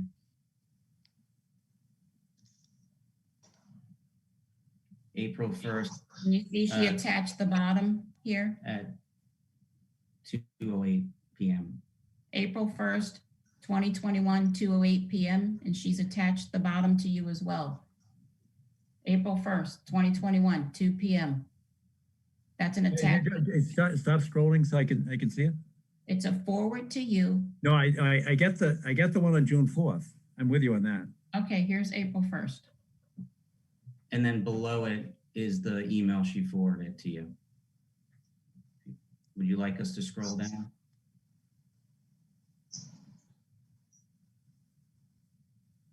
Well, again, I guess the question is me, but I have absolutely no memory of reading it or certainly processing it. And I wasn't shown the email because I was out there on site on April 1st, wasn't I? You came on April 7th. Would you like me to pull up the video? No, thank you. Okay. All right, so if I had that, it would still be incumbent upon me under the Wetlands Protection Act to say, can we see what, complete landscaping their backyard, and there's no permit. I guess if I had been on my A game, I would have gone out there immediately.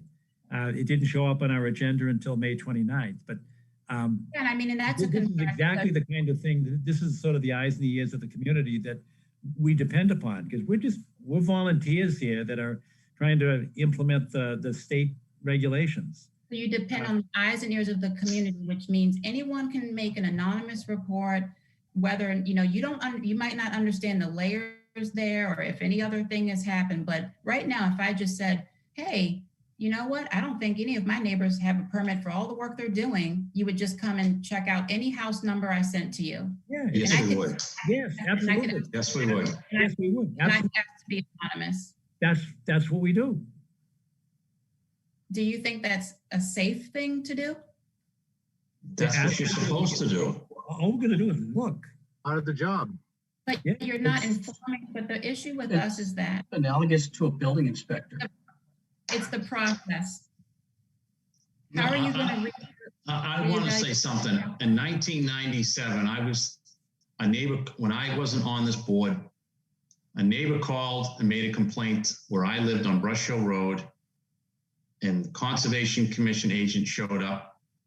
I didn't know any different, asked me if he could look in the side of my house. And I said, absolutely. I don't know. I was just a person in Milton. I wasn't on this board. I've only been on this board since November. this is turned into something. If there's nothing wrong, what are we going through all this for? I'm someone that's been through the same thing you're going through. And a neighbor called on me in 1997. I never forget it. No big deal. You want to come look? Come look. I was planting trees. So I mean, if you're not doing anything wrong, just let everybody look, and everybody just moves on to the next thing. So, Mr. Hamilton, in your opinion, as a woman with 2 young daughters, a man pulls up in a blue van, unidentified van, no ID from the town, no nothing. And I'm supposed to say, sure, come and look around in my backyard. No. I have no issue with you saying no to that. But when the board shows back up, I mean, do you think 5 or 6 of us, including a woman, were there to attack you? I mean, they just wanted to look in the backyard. If there was nothing done, everybody leaves. I just don't, nobody's trying to be mean. It's the state law. All we do is enforce it, including myself been enforced. I've been enforced in my own house. Mr. Hamilton, you listen to my letter and the part especially where I asked Mr. Ibis to please send us something formal, and I would be more than happy to comply with the request. I never got a formal request on my own house. Well, I'm telling you, as a mother of 2 young children, I don't care who comes to my home. If I don't know them, if there is no formal notice, no formal ID, I'm not going to let them into my home or my backyard. I don't have a problem with this. We've stated that many times. That's not the issue. It's how it was done. You have a completely different lived experience than I do. And I think that's important to acknowledge. So whereas you might feel safe letting a stranger roam around your property, I do not. And I think it's important I'm not going to criticize you for your decision. I appreciate you not judging me for mine. All right, so we could do a better job in terms of formal notification. Point taken. And I think on a go-forward basis, we can certainly tighten our controls and make sure that that's done appropriately in each and every instance. If we then move on to a different issue, can I ask you 2 questions? 1, did you do any construction in your backyard? And 2, can we look at it? You can look at it, and we did maintenance in the backyard. Okay. When would be a convenient time for us to look at what you did in your backyard? And may I ask who would come over to look at it?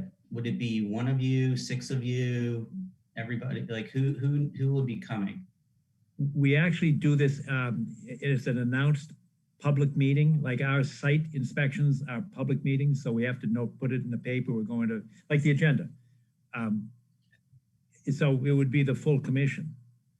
Okay, and just another point about process. We noticed after the fact that we were on a prior conservation committee agenda, and we had no idea that we were even on the agenda. That wasn't even communicated to us. So another point about the process. That's again another missed opportunity for us to understand what we could have done this a month ago. Is what I'm trying to say, and without all the extra friction. So when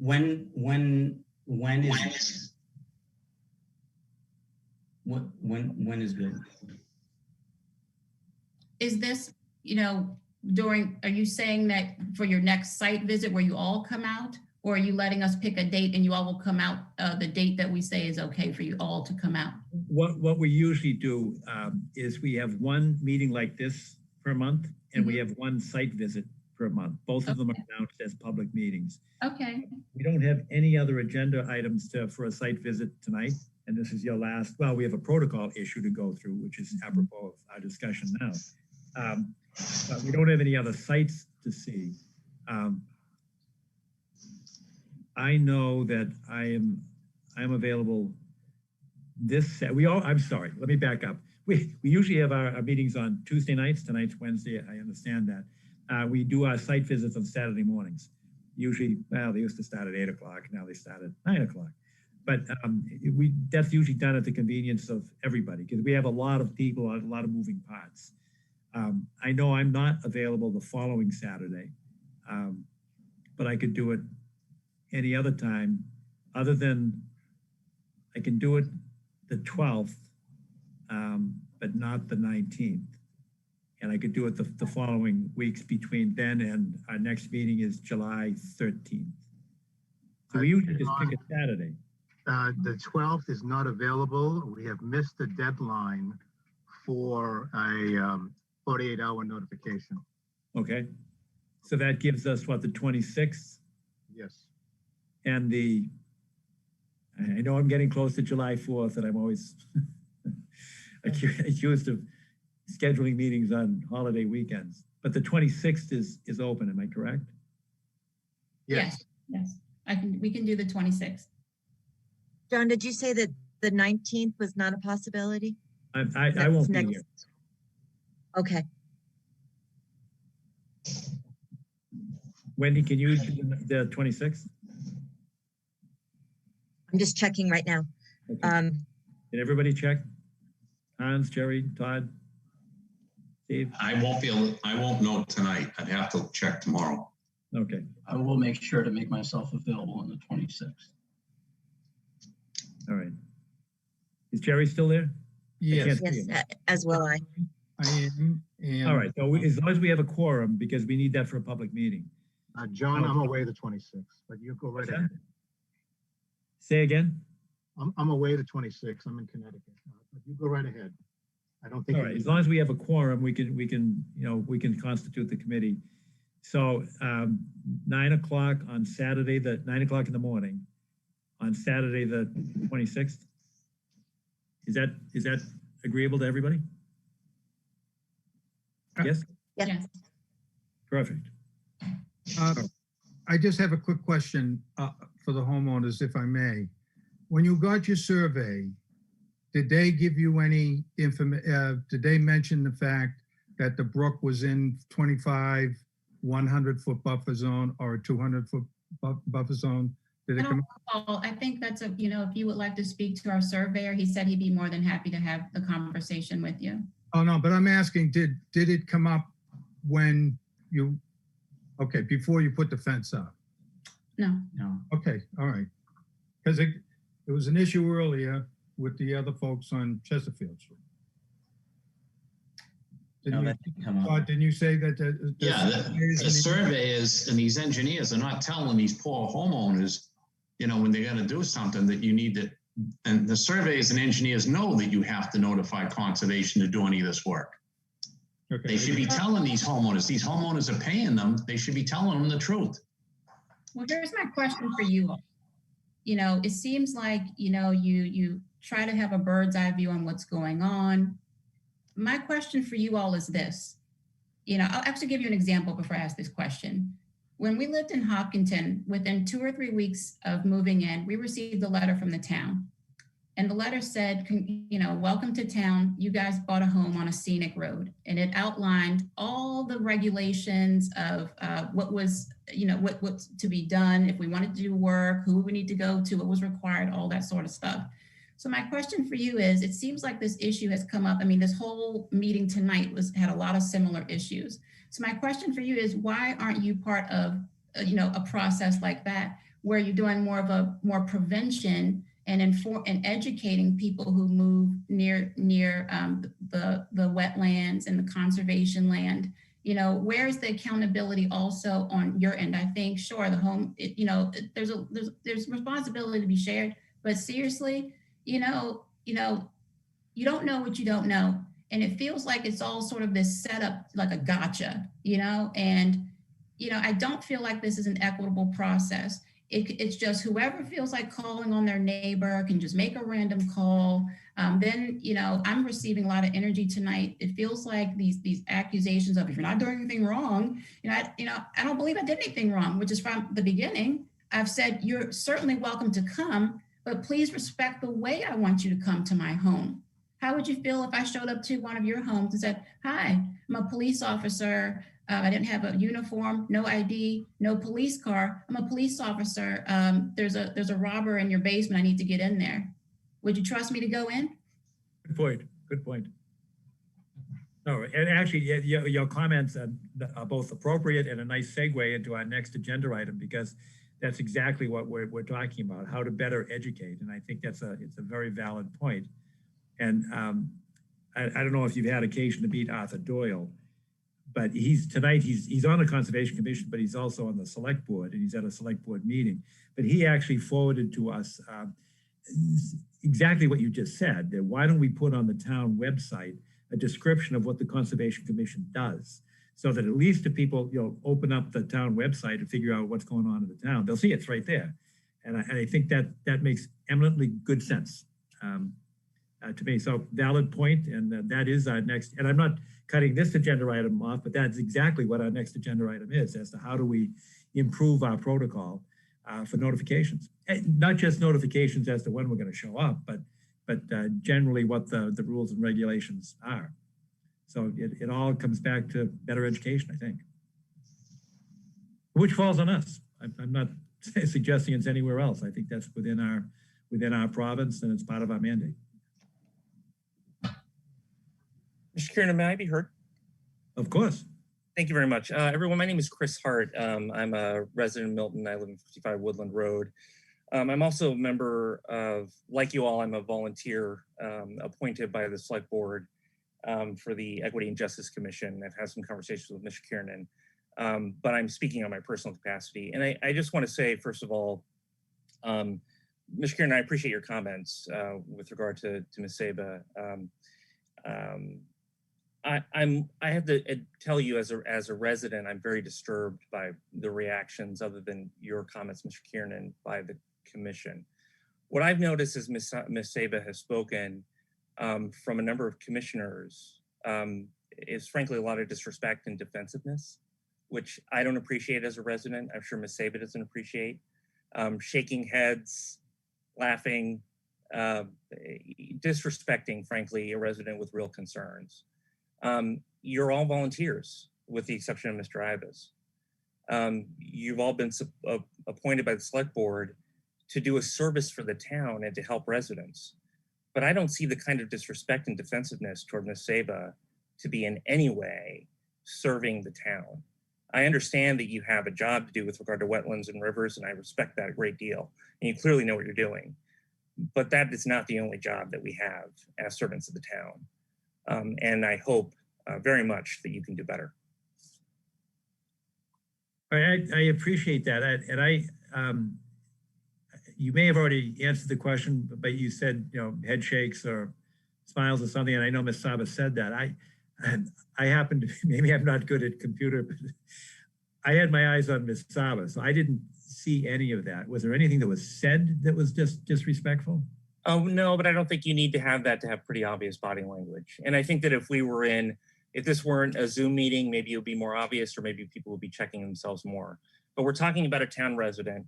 You've said, Mr. Kiernan, that you're trying to help residents. I don't think that when you're not really listening and being defensive, not you, Mr. Kiernan, but being defensive to what a town resident's real concerns, that doesn't sound helpful to a resident. Understood and heard. Mr. Chair, may I speak, please? Of course.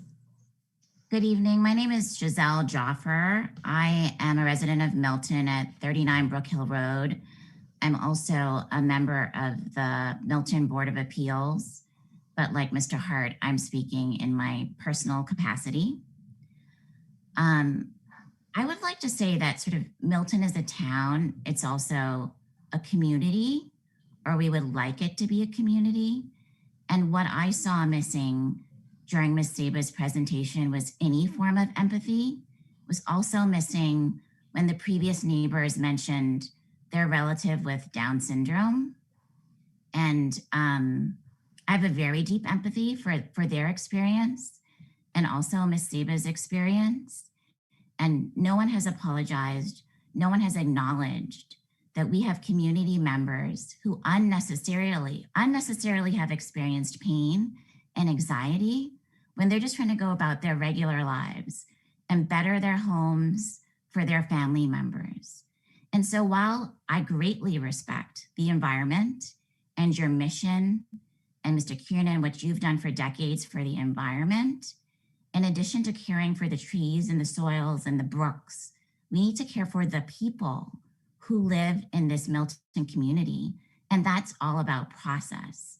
So while you've acknowledged that you need to improve the process, you have in no way, as I have heard, acknowledged the pain that has been caused or expressed any empathy.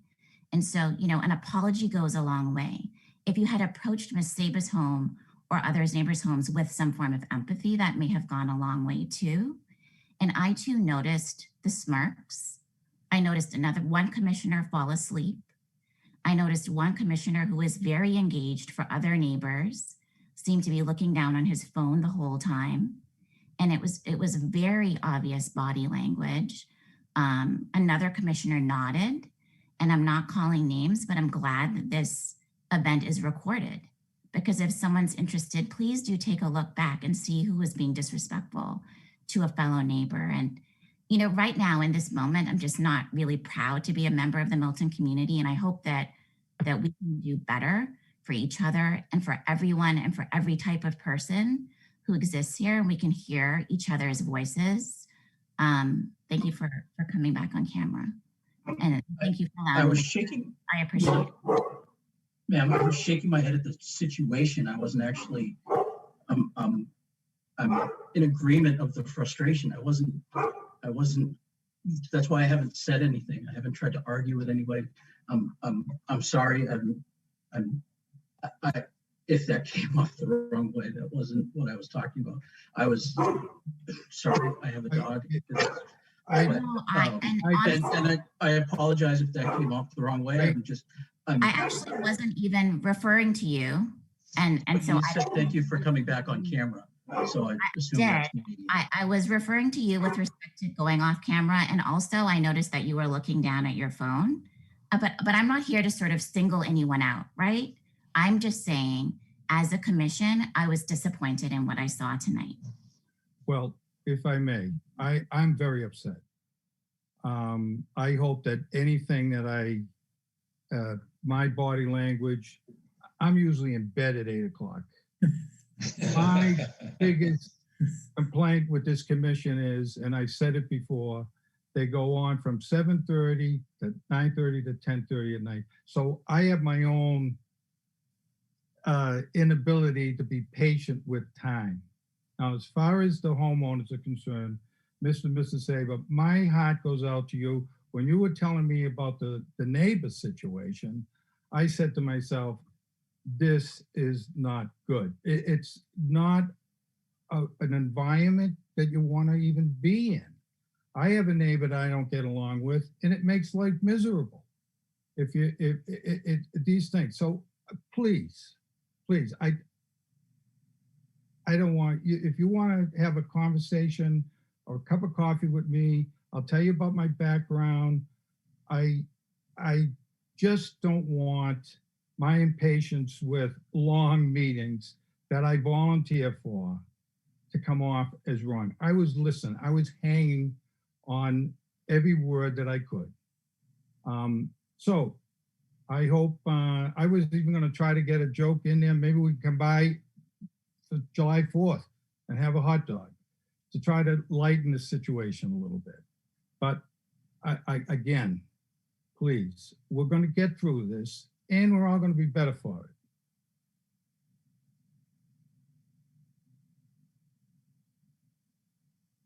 I invite any other comments or questions from abutters, members of the public, interested folks.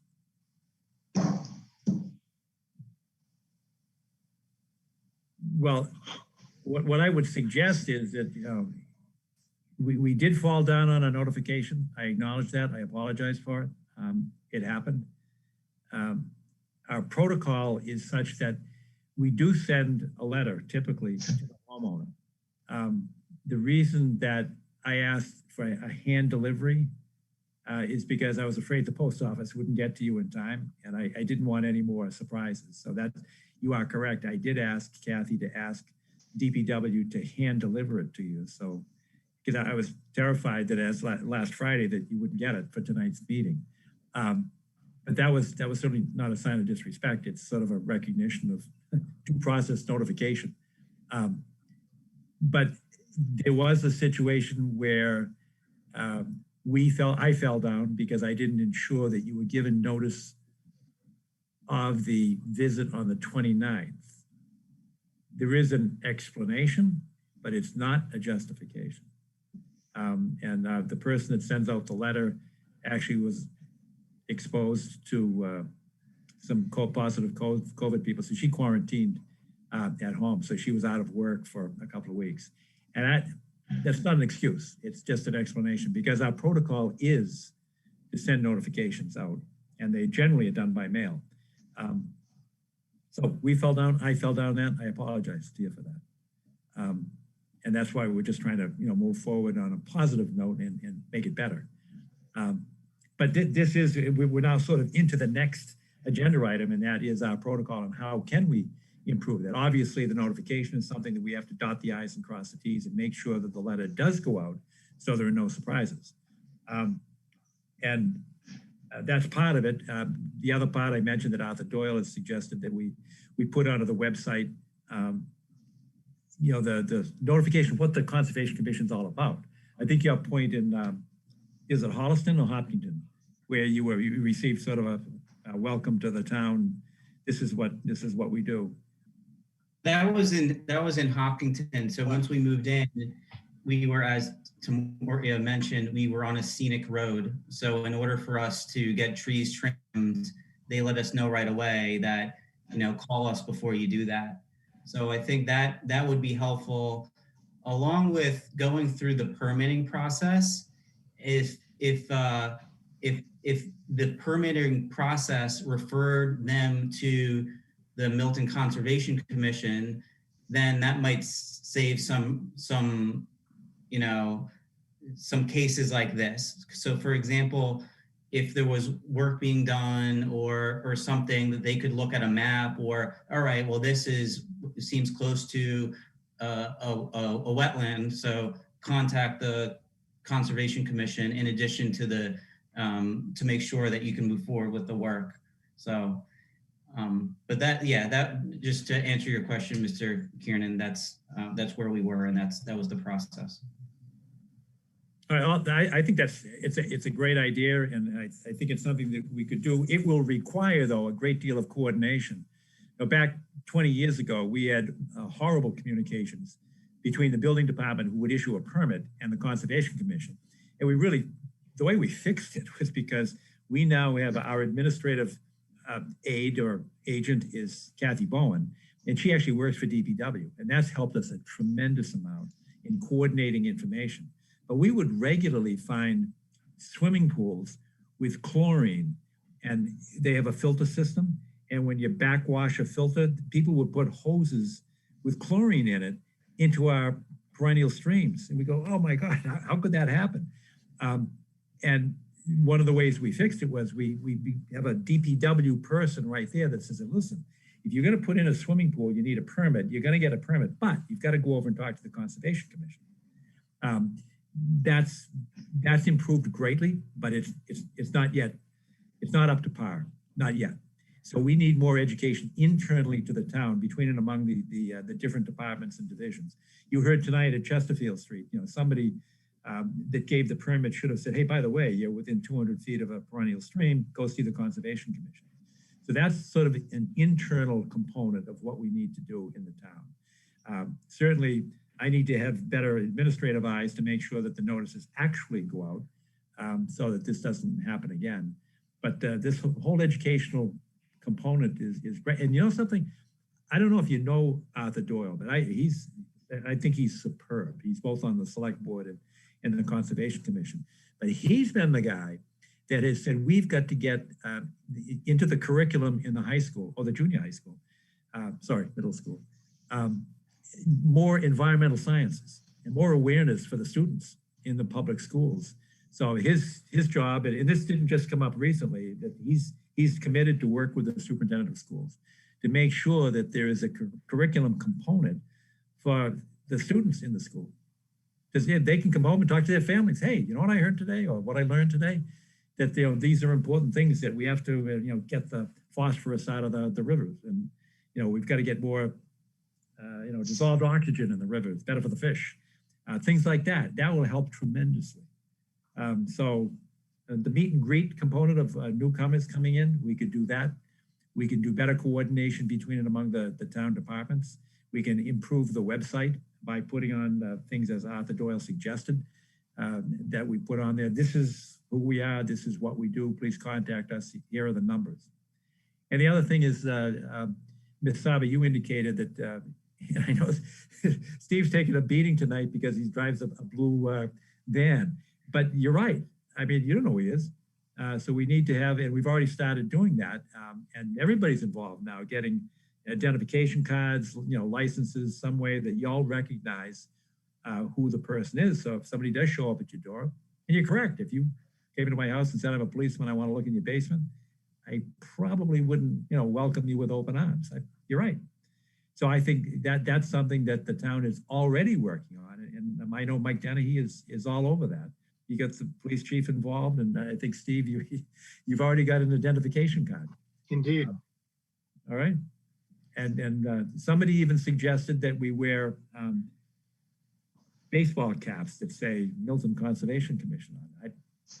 I don't know about that, but it's not a bad idea, because if you don't know who the folks are, you're right. You might be intimidated or take a step back, and that's not unreasonable. So I think we've had a lot of good ideas to come out of this. So I am looking for a silver lining. Yes, I am. And I think we've got some positive steps to take. And I look forward to working with everybody. And now this is the agenda item, that what's the protocol and how could we improve it? So I really would like to hear from both commission members and members of the public as to what other ideas could improve this whole education approach to what we do and why we do it and how we can help each other. Before we get into that, John, aren't you, are there openings on the commission presently? No. Okay. Not now, we have 7. I mean, I suppose you could go back to town meeting and change it, but actually the state. I thought there were a couple, puts the number on it, I think. Couple of vacancies. Extend an invitation to some of the folks that are here tonight. The state says, John, 3 to 7. 3 to 7, and we've got 7. Yes. We've got 2 missing tonight, but we do have 7 filled spots. And by the way, we do use there's a data bank for the town that if people are interested in sitting on a board or a committee or a commission, that they can state their preference for doing that. And I know that when we were down, Jerry's correct, we have been down previously, and that's where we look. But I have to tell you something, we look for people with an expertise. We're always looking for hydrologists, we're looking for a civil engineer, we're looking for people that are, arborists, the people with a specialized component to their background. However, the biggest thing is enthusiasm and energy, and people that are willing to commit to it. It is, like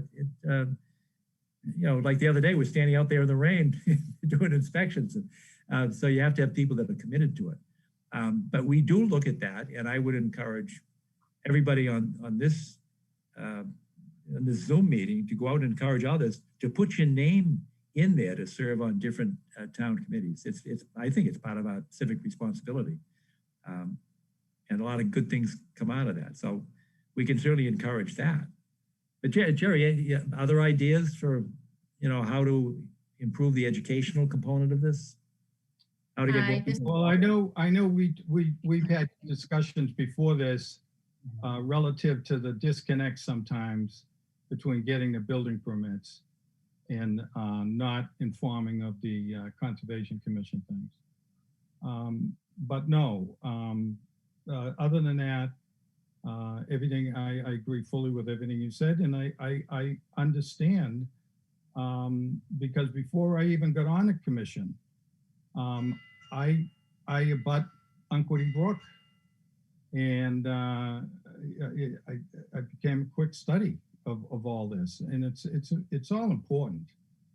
But yeah, Saturday was raining, and we were out in the woods volunteering to do our best. And this, I can't tell you how badly I feel about this situation for new folks that come into the town. It's going to take a while for me calm down on this one because my heart goes out to you, and to have a situation to be used like that, as they said, all you need is one bad neighbor in the town, becomes something else. So I can't tell you how upset I am. Wendy, May I any offer, thoughts? can I Go ahead. speak? Yes, sure. Okay. So in terms of what I feel like would be good immediate solutions for you all, just some things to get you started. I think one of the first things that you could do is probably to reach out to the local realtors and make some connections with them, educate them. The listings are all live on MLS for everyone to see all the time. And that would probably be a great place to start, is just communicating with them about the homes that are for sale, which are in those protected territories. I think another immediate solution, because you all know exactly which streets are adjacent to or back up to, these wetlands and conservation land, is to just send out a general letter to everyone on those streets, regardless of how long they've been there, just saying, you live on, whatever, Jones Street, and, you back up to a conservation area, and explain, the process for doing certain types of work on those properties. Good point. I agree. I think those are fantastic ideas. And I don't think that we need to, recreate the wheel. I think these issues are something that all communities in the Commonwealth are dealing with on a regular basis, trying to get information out to homeowners. Miss Saba, I'm sorry, is it Saba? Saba? It's Saba. Saba, thank you. I think one of the things that you said that really struck me is you said, you don't know what you don't know. And I think that's absolutely true. And as homeowners, it's a big responsibility. It's a lot of information in the Wetlands Protection Act, both the state regulations and the local regulations. All of us on this commission are constantly learning, and we want to share that information with the community. And I think that we can partner with the Neponset River Watershed Association. I know that I'm not directly familiar with work that this kind of outreach work that we're talking about that the Neponset River Watershed has done with other municipalities in this region, but I know that the North and South Rivers Watershed Association down on the South Shore works very closely with municipalities there to get this information out multiple ways, multiple times, because just sending out one mailing to all the neighbors, it's not enough. We need to take a multi-pronged approach to getting the information out as often as we can, and through newspapers, through social media. There's a lot of different ways that we can explore, and I'm hoping that maybe we could also see what work MACC has done, the Mass Association of Conservation Commissioners. Am I saying that correctly? Yes. MACC. Yes. I know this is something that they work with other commissions to help get the word out, so that we can do it in an efficient way and in an effective way. Thanks, Wendy. I think that's great. Todd, do you have any thoughts? I think everybody's covered it. Hans? You're on mute, Hans. Or Kevin? No, I think it's good that A lot of this has been brought to light. Thank you very much. Oh, thanks for participating. I think we'll all be better off for it. John, would you or the committee reconsider your stance on maintaining the anonymity of people making complaints? It seems to me that system, makes it really easy for a nasty neighbor to call out a neighbor for no reason. Why would somebody be able to kind of make a complaint against you and you not be able to know who it is? I guess my question. I guess I've got two answers to that. The first one is probably the one I should stick with, and that is, I asked that question of town council, and just this week, and town council suggested that it's appropriate to maintain the anonymity of that. And there may be different reasons for it, and one of them may be it's part of there's something called an investigative discretion, I guess. There's an exemption to the Public Records Disclosure Act, the Freedom of Information Act. There is an exemption for investigations by law enforcement entities. I'm not suggesting that the Conservation Commission is exactly law enforcement, but that his opinion was that it should be properly maintained. That is, the anonymity should be maintained. So I'm kind of deferring to that. What we don't want to do is we want to have reliable information. That's very clear. We don't want to be going off on speculation or something that was done in mean-spiritedness. We need to avoid that. But having said that, we don't want to get involved in neighborhood disputes that have nothing to do with what our mandate is. And Ms. Saber, when you were talking, I thought to myself, well, listen, we don't have any, to myself, I said this. And then I said, no, let her finish speaking, because you were making a point out of a property dispute over which we have absolutely no jurisdiction. But we have to be very careful about jurisdictional limitations, because we may think something's a good idea or a bad idea, but if it doesn't fall within the Wetlands Protection Act regulations or the Milton Town bylaw, I think we have to be very cognizant of the limitations. I mean, we can't really just tell landowners what to do or not to do unless there's some jurisdictional implication that triggers our obligation to protect the resources. So I think we have to be cognizant of the limitations of our authority and our obligations. That may not answer directly, Kevin, what you were asking, because I know you asked a very specific question about can we, eliminate the anonymity. I don't want to get the commission drawn into some neighborhood disputes that might have nothing to do with Conservation Commission issues.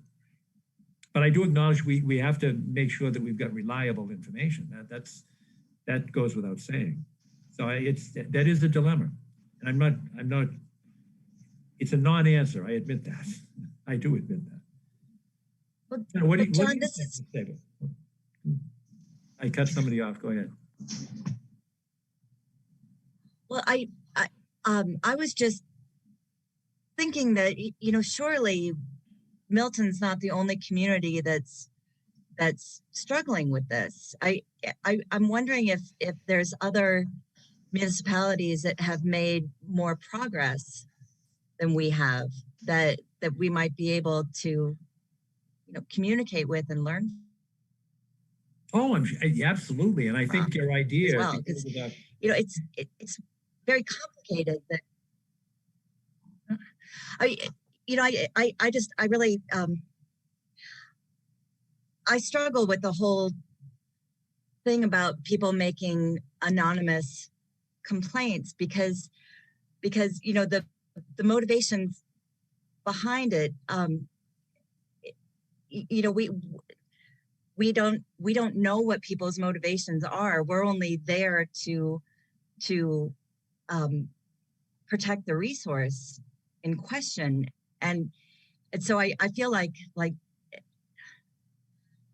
I don't know. I feel like we could use some more guidance on this. I feel like there's two very important sides that need to be completely looked at. That's true, but please understand that there's a lot of case law in this arena, particularly in the EEOC area, the employment discrimination. I mean, there are all kinds of situations in workplace violence, sexual harassment, gender discrimination in the workplace. And a lot of companies have been forced to set up hotlines where they guarantee anonymity. And the reason is they want to encourage people to come forward with information. So to release the name, immediately sometimes is counterproductive. So there are two sides to that same coin. You want to encourage the flow of information. Right. Because you don't want to inhibit people from saying things. Like if there's violence in the workplace, you want people to tell you, and they may be reluctant to do that if they're identified. So there's a balance, I think, that we have to be cognizant of. I agree. And I have a lot to learn on this. We all do. Yeah. John, this is Hans. The town of Hopkinton has appointed a new conservation agent just recently. Someone I've worked with in the past. I'll reach out to her and find out how they manage that process, since it sounds like they have a better open communication process, and see if I can get some information from her that we can share. Okay, that's great. The more information, the better. And I have to go back, that contacting the realtors, I think that's the best suggestion. I mean, among all, I think they're all good, but I think contacting the realtors is huge. I have done that a number of times in my hometown. And you know what they've told me? What? We don't want to hear from you. Because once we know that there's a problem, that diminishes our possibility of selling a home. No kidding. But that's only if you sell it as a problem. I mean, it's a resource. It's a natural resource. It's something that we need to protect. Indeed, but it goes to the value of the home. I was on the phone with a person today who I had to tell there's probably a wetland resource there next to your home. And she says, is that the value of the home? And I said, well, it goes to the price of the home. That's exactly correct. And by the way, I would like to say to Mr. and Mrs. Saba and Mr. and Mrs. Lenane, I have never been known as a person to go in with guns blazing. I'm considered an empathetic person. I spent a couple of years of my life in the U.S. Peace Corps, and I'm very sorry if you took my approach in an approach that I didn't mean. But I must say that your reaction to my approach was also very surprising to me. I had never seen that happen to me, not for many, many years. On the other side, Mr. Lenane, I tried to be very, very quiet and approach the question. I left my cards at both locations. I didn't raise my voice at all. I've been trying to figure out why I was characterized like that, because I'm not known to be a pushy person in general. And I apologize if you thought I was. Please accept my apologies, both families. Thank you. Oh, thank you, Steve. Can I ask a question? Although I don't know, I don't want to jump in front of. I don't think you're jumping in front of anybody. Ms. Saba? Yeah. Oh. I have a question just to go back before Mr. Ivers's comment on the anonymity point. Are complainants promised anonymity? No. So they're not expecting anonymity at the point that they make the complaint. Well, when I say no, I mean, we don't have a protocol where we tell people, if you call in, we won't reveal your name. We're the recipient of information. When I say we, the calls go in generally to the DPW office. That's where they're rooted. I mean, if you call the Conservation Commission, you're going to end up talking to DPW. It's probably going to be Kathy Bowen now. So that's sort of a collection point of information. We get some information from the building department, from the building inspectors. we do it. Our communication with the other town agencies is actually much better than it was 20 years ago. It's much better. Well, the reason I asked, oh, I'm sorry, I didn't mean to interrupt. No, we're just like a data collection. I say we, the Conservation Commission is sort of the end of the funnel of information, but it's mostly the DPW, town inspectors, sometimes police, sometimes neighbors. So we haven't actually defined any kind of a hotline, as I just mentioned, where upfront you're promised anonymity. I ask because, I will defer to town council on the public records issues, but with regard to the incentive issue that you brought up, Mr. Kiernan, it strikes me that I'm sorry, the what issue? The incentive issue that you were bringing up. That is, are people incentivized or not to be the eyes and ears of this commission, to use your words? If they're not promising anonymity up front, and clearly they weren't if Ms. Bowen had no problem sending the complaint to Ms. Saba, it strikes me that maybe that's not going to be a persuasive reason to keep anonymity. There might be other reasons, but it doesn't sound like it's an incentive one way or another, or that there's any evidence that it would be a disincentive. I throw that out there as you consider process. Sure, no, and I appreciate a good point. There must be, who did I miss? Among the commission members, I invite anybody to make a comment or raise a point or make a suggestion. We're in the suggestion business at this point. Excuse me, I have a comment. Sure. My name is Tangerine Smith, and I live at 26 Woodmere Drive, and I've been a Milton resident for 6 years. And I feel like I appreciate everything that you all have done and that you're doing by volunteering for the commission. My concern is the bottom line is the approach. If people want to report and be anonymous, report and be anonymous. But the committee's responsibility should be to then send a certified letter to the homeowner, which I know you can find because the tax office finds me, letting them know that you will visit on whatever day. And if that day is an issue, for that homeowner to contact you to arrange a new date. You don't just show up at someone's house unannounced with no identification. I'm telling you, if a mob of 6 white people showed up to my home where my children are, saying that they want to look at my property, that would be a problem. Mr. Hamilton, I've heard you say that, oh, well, they've come to my home, but that's your experience. That's not the experience of every Milton resident here. So when someone comes to your home unannounced, demanding something, that's frightening, and it does cause anxiety. So I think while you're discussing the process that you'll be using in the future, you might want to start with how you communicate with people. And instead of, someone sending an email, Steve, while you're out, can you look at this property? You send a letter, a certified letter, so you know that they've received it, stating what day you're coming out, and then come out with some kind of identification. Buy a t-shirt. Mrs. Saba can help you with that if you need t-shirts that say, Conservation Committee.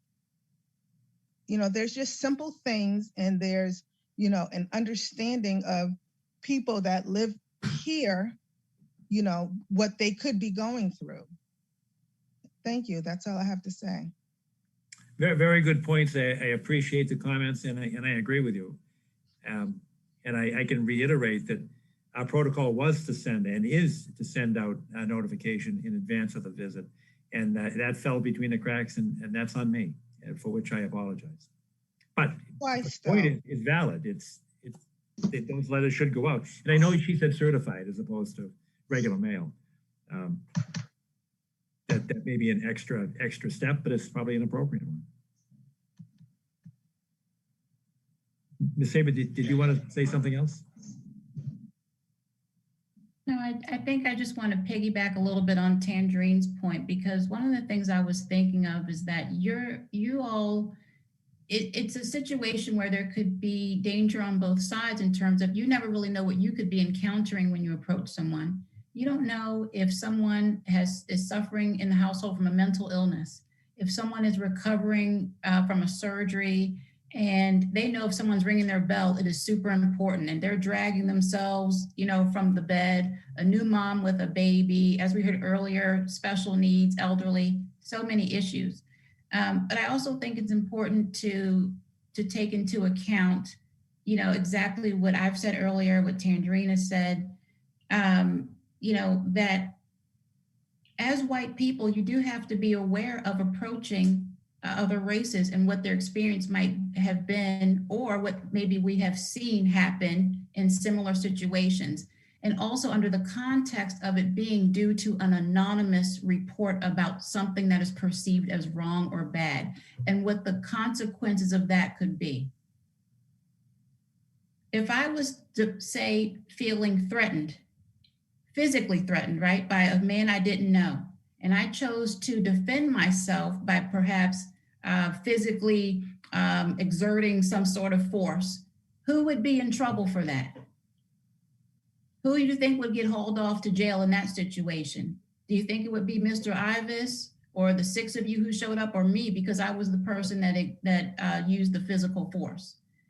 So again, this gets into perhaps you all needing to do some cultural competency work on the lived experiences of people of color and Black people just in general, really being cognizant of how you treat them, even right now as we're doing one of these as I'm talking, right? Oh, I'm gonna just do one of these while I'm talking, Mr. Hamilton. This is really just like, it's, just the level of Just so you understand, I've been up since 4:30 this morning. I'm trying to stay awake, and I get back issues that I've been sitting in the chair for 4 hours, okay? I'm not here ignoring you, okay? I've had my own encounters in life. We all have, we're all adults, okay? I deal with conservation commissions in 4 other towns.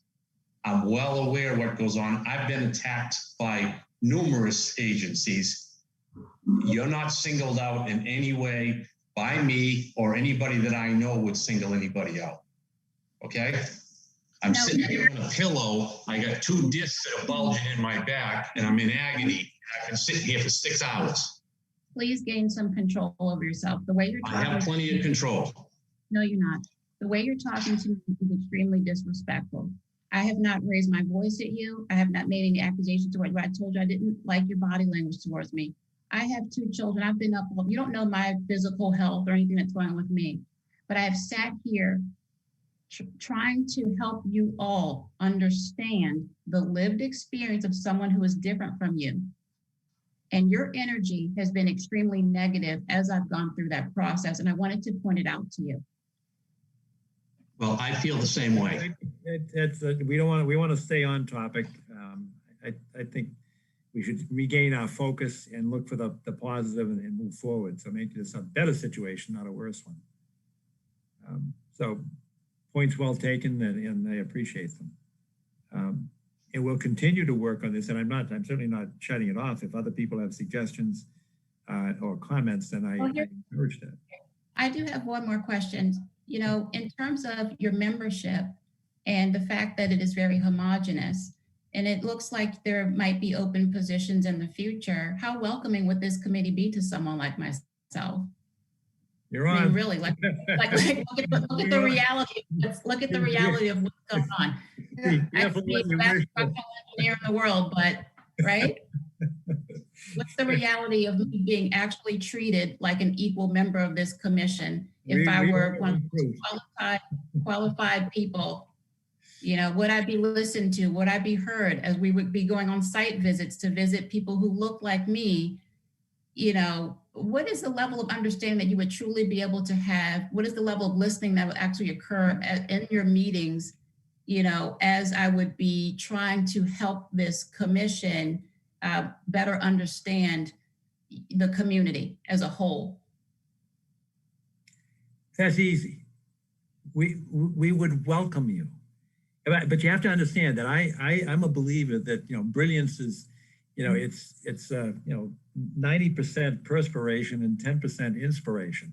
It's the people that are committed to work, that have energy and enthusiasm, that get things done. And you sound like somebody that would do that. So you'd be a perfect person. You just have to put in the time and the effort, and you have to believe in it. You're doing the right thing, you know, preserving the natural resources. So that's the kind of enthusiasm we look for. So that's an easy answer. Yeah, you're at the top of the list. You just put yourself there.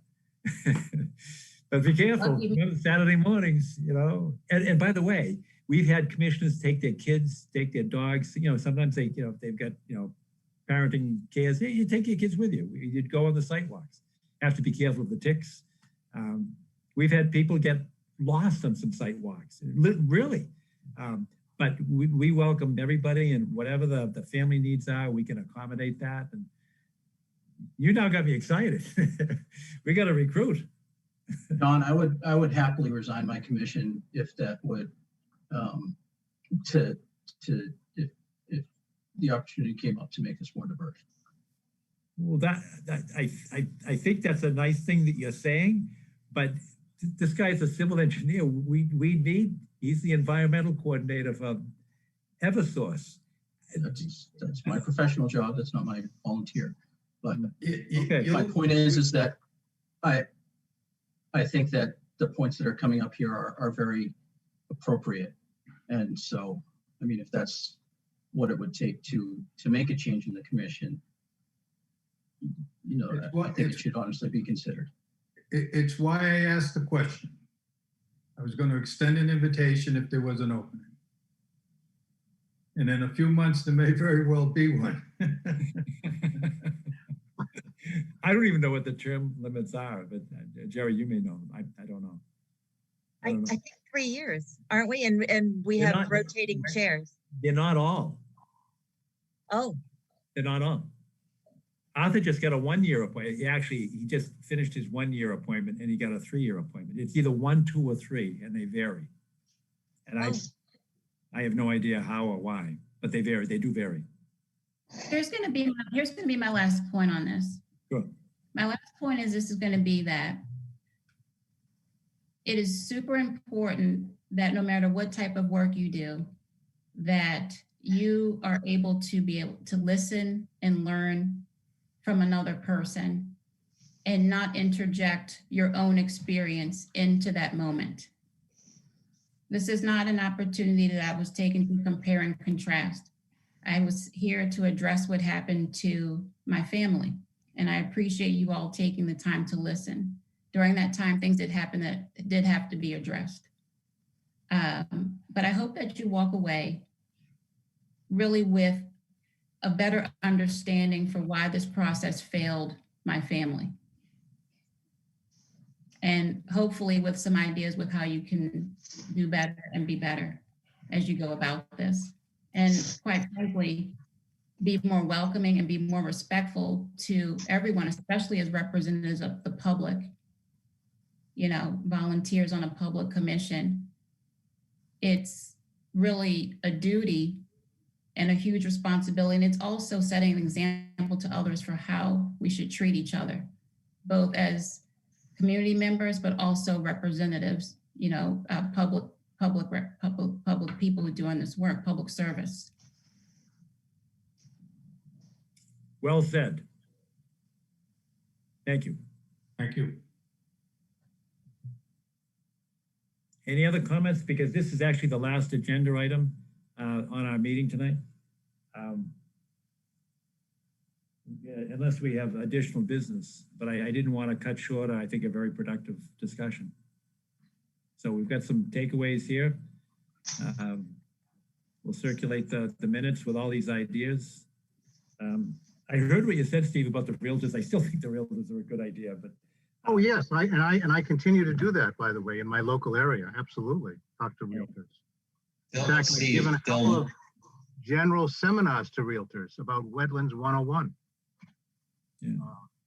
Todd, you said something? I was going to say, I know where Steve's coming from. They won't listen. They're on a mission to sell. They don't want to know anything.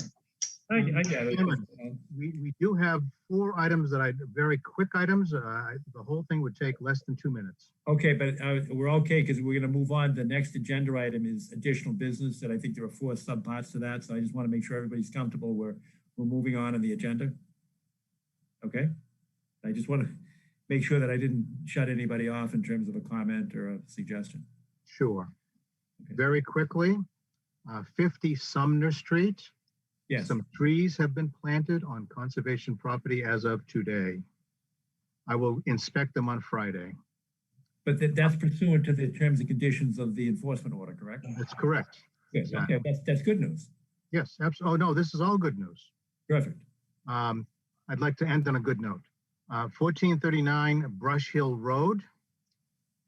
There's a problem with drainage at the very slowest elevation there. I was out with Jim Burke and Mr. Ted Dobbins the other day, and we believe we have a solution for that. And it'll be That's right at the perched culvert. That's correct. That is the lowest point. That's right, exactly. And that's the the one upgradient side. That was not repaved.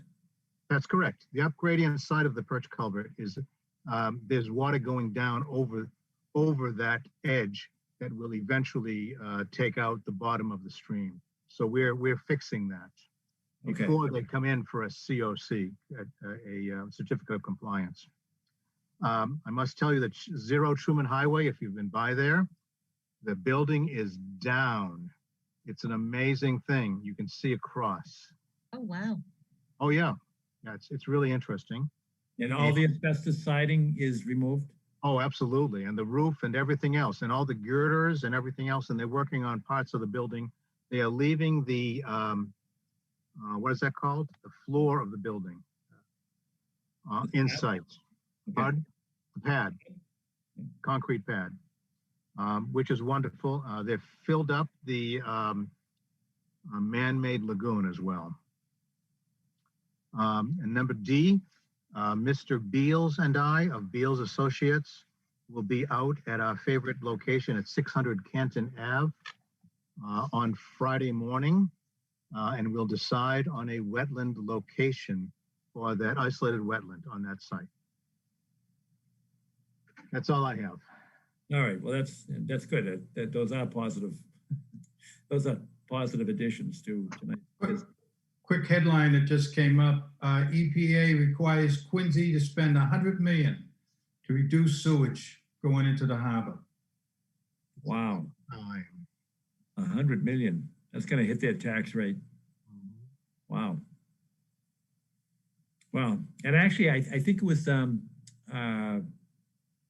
Robert Powers that mentioned today that he's keeping his eye on the Superfund list to see if we can get some federal funding to clean the river.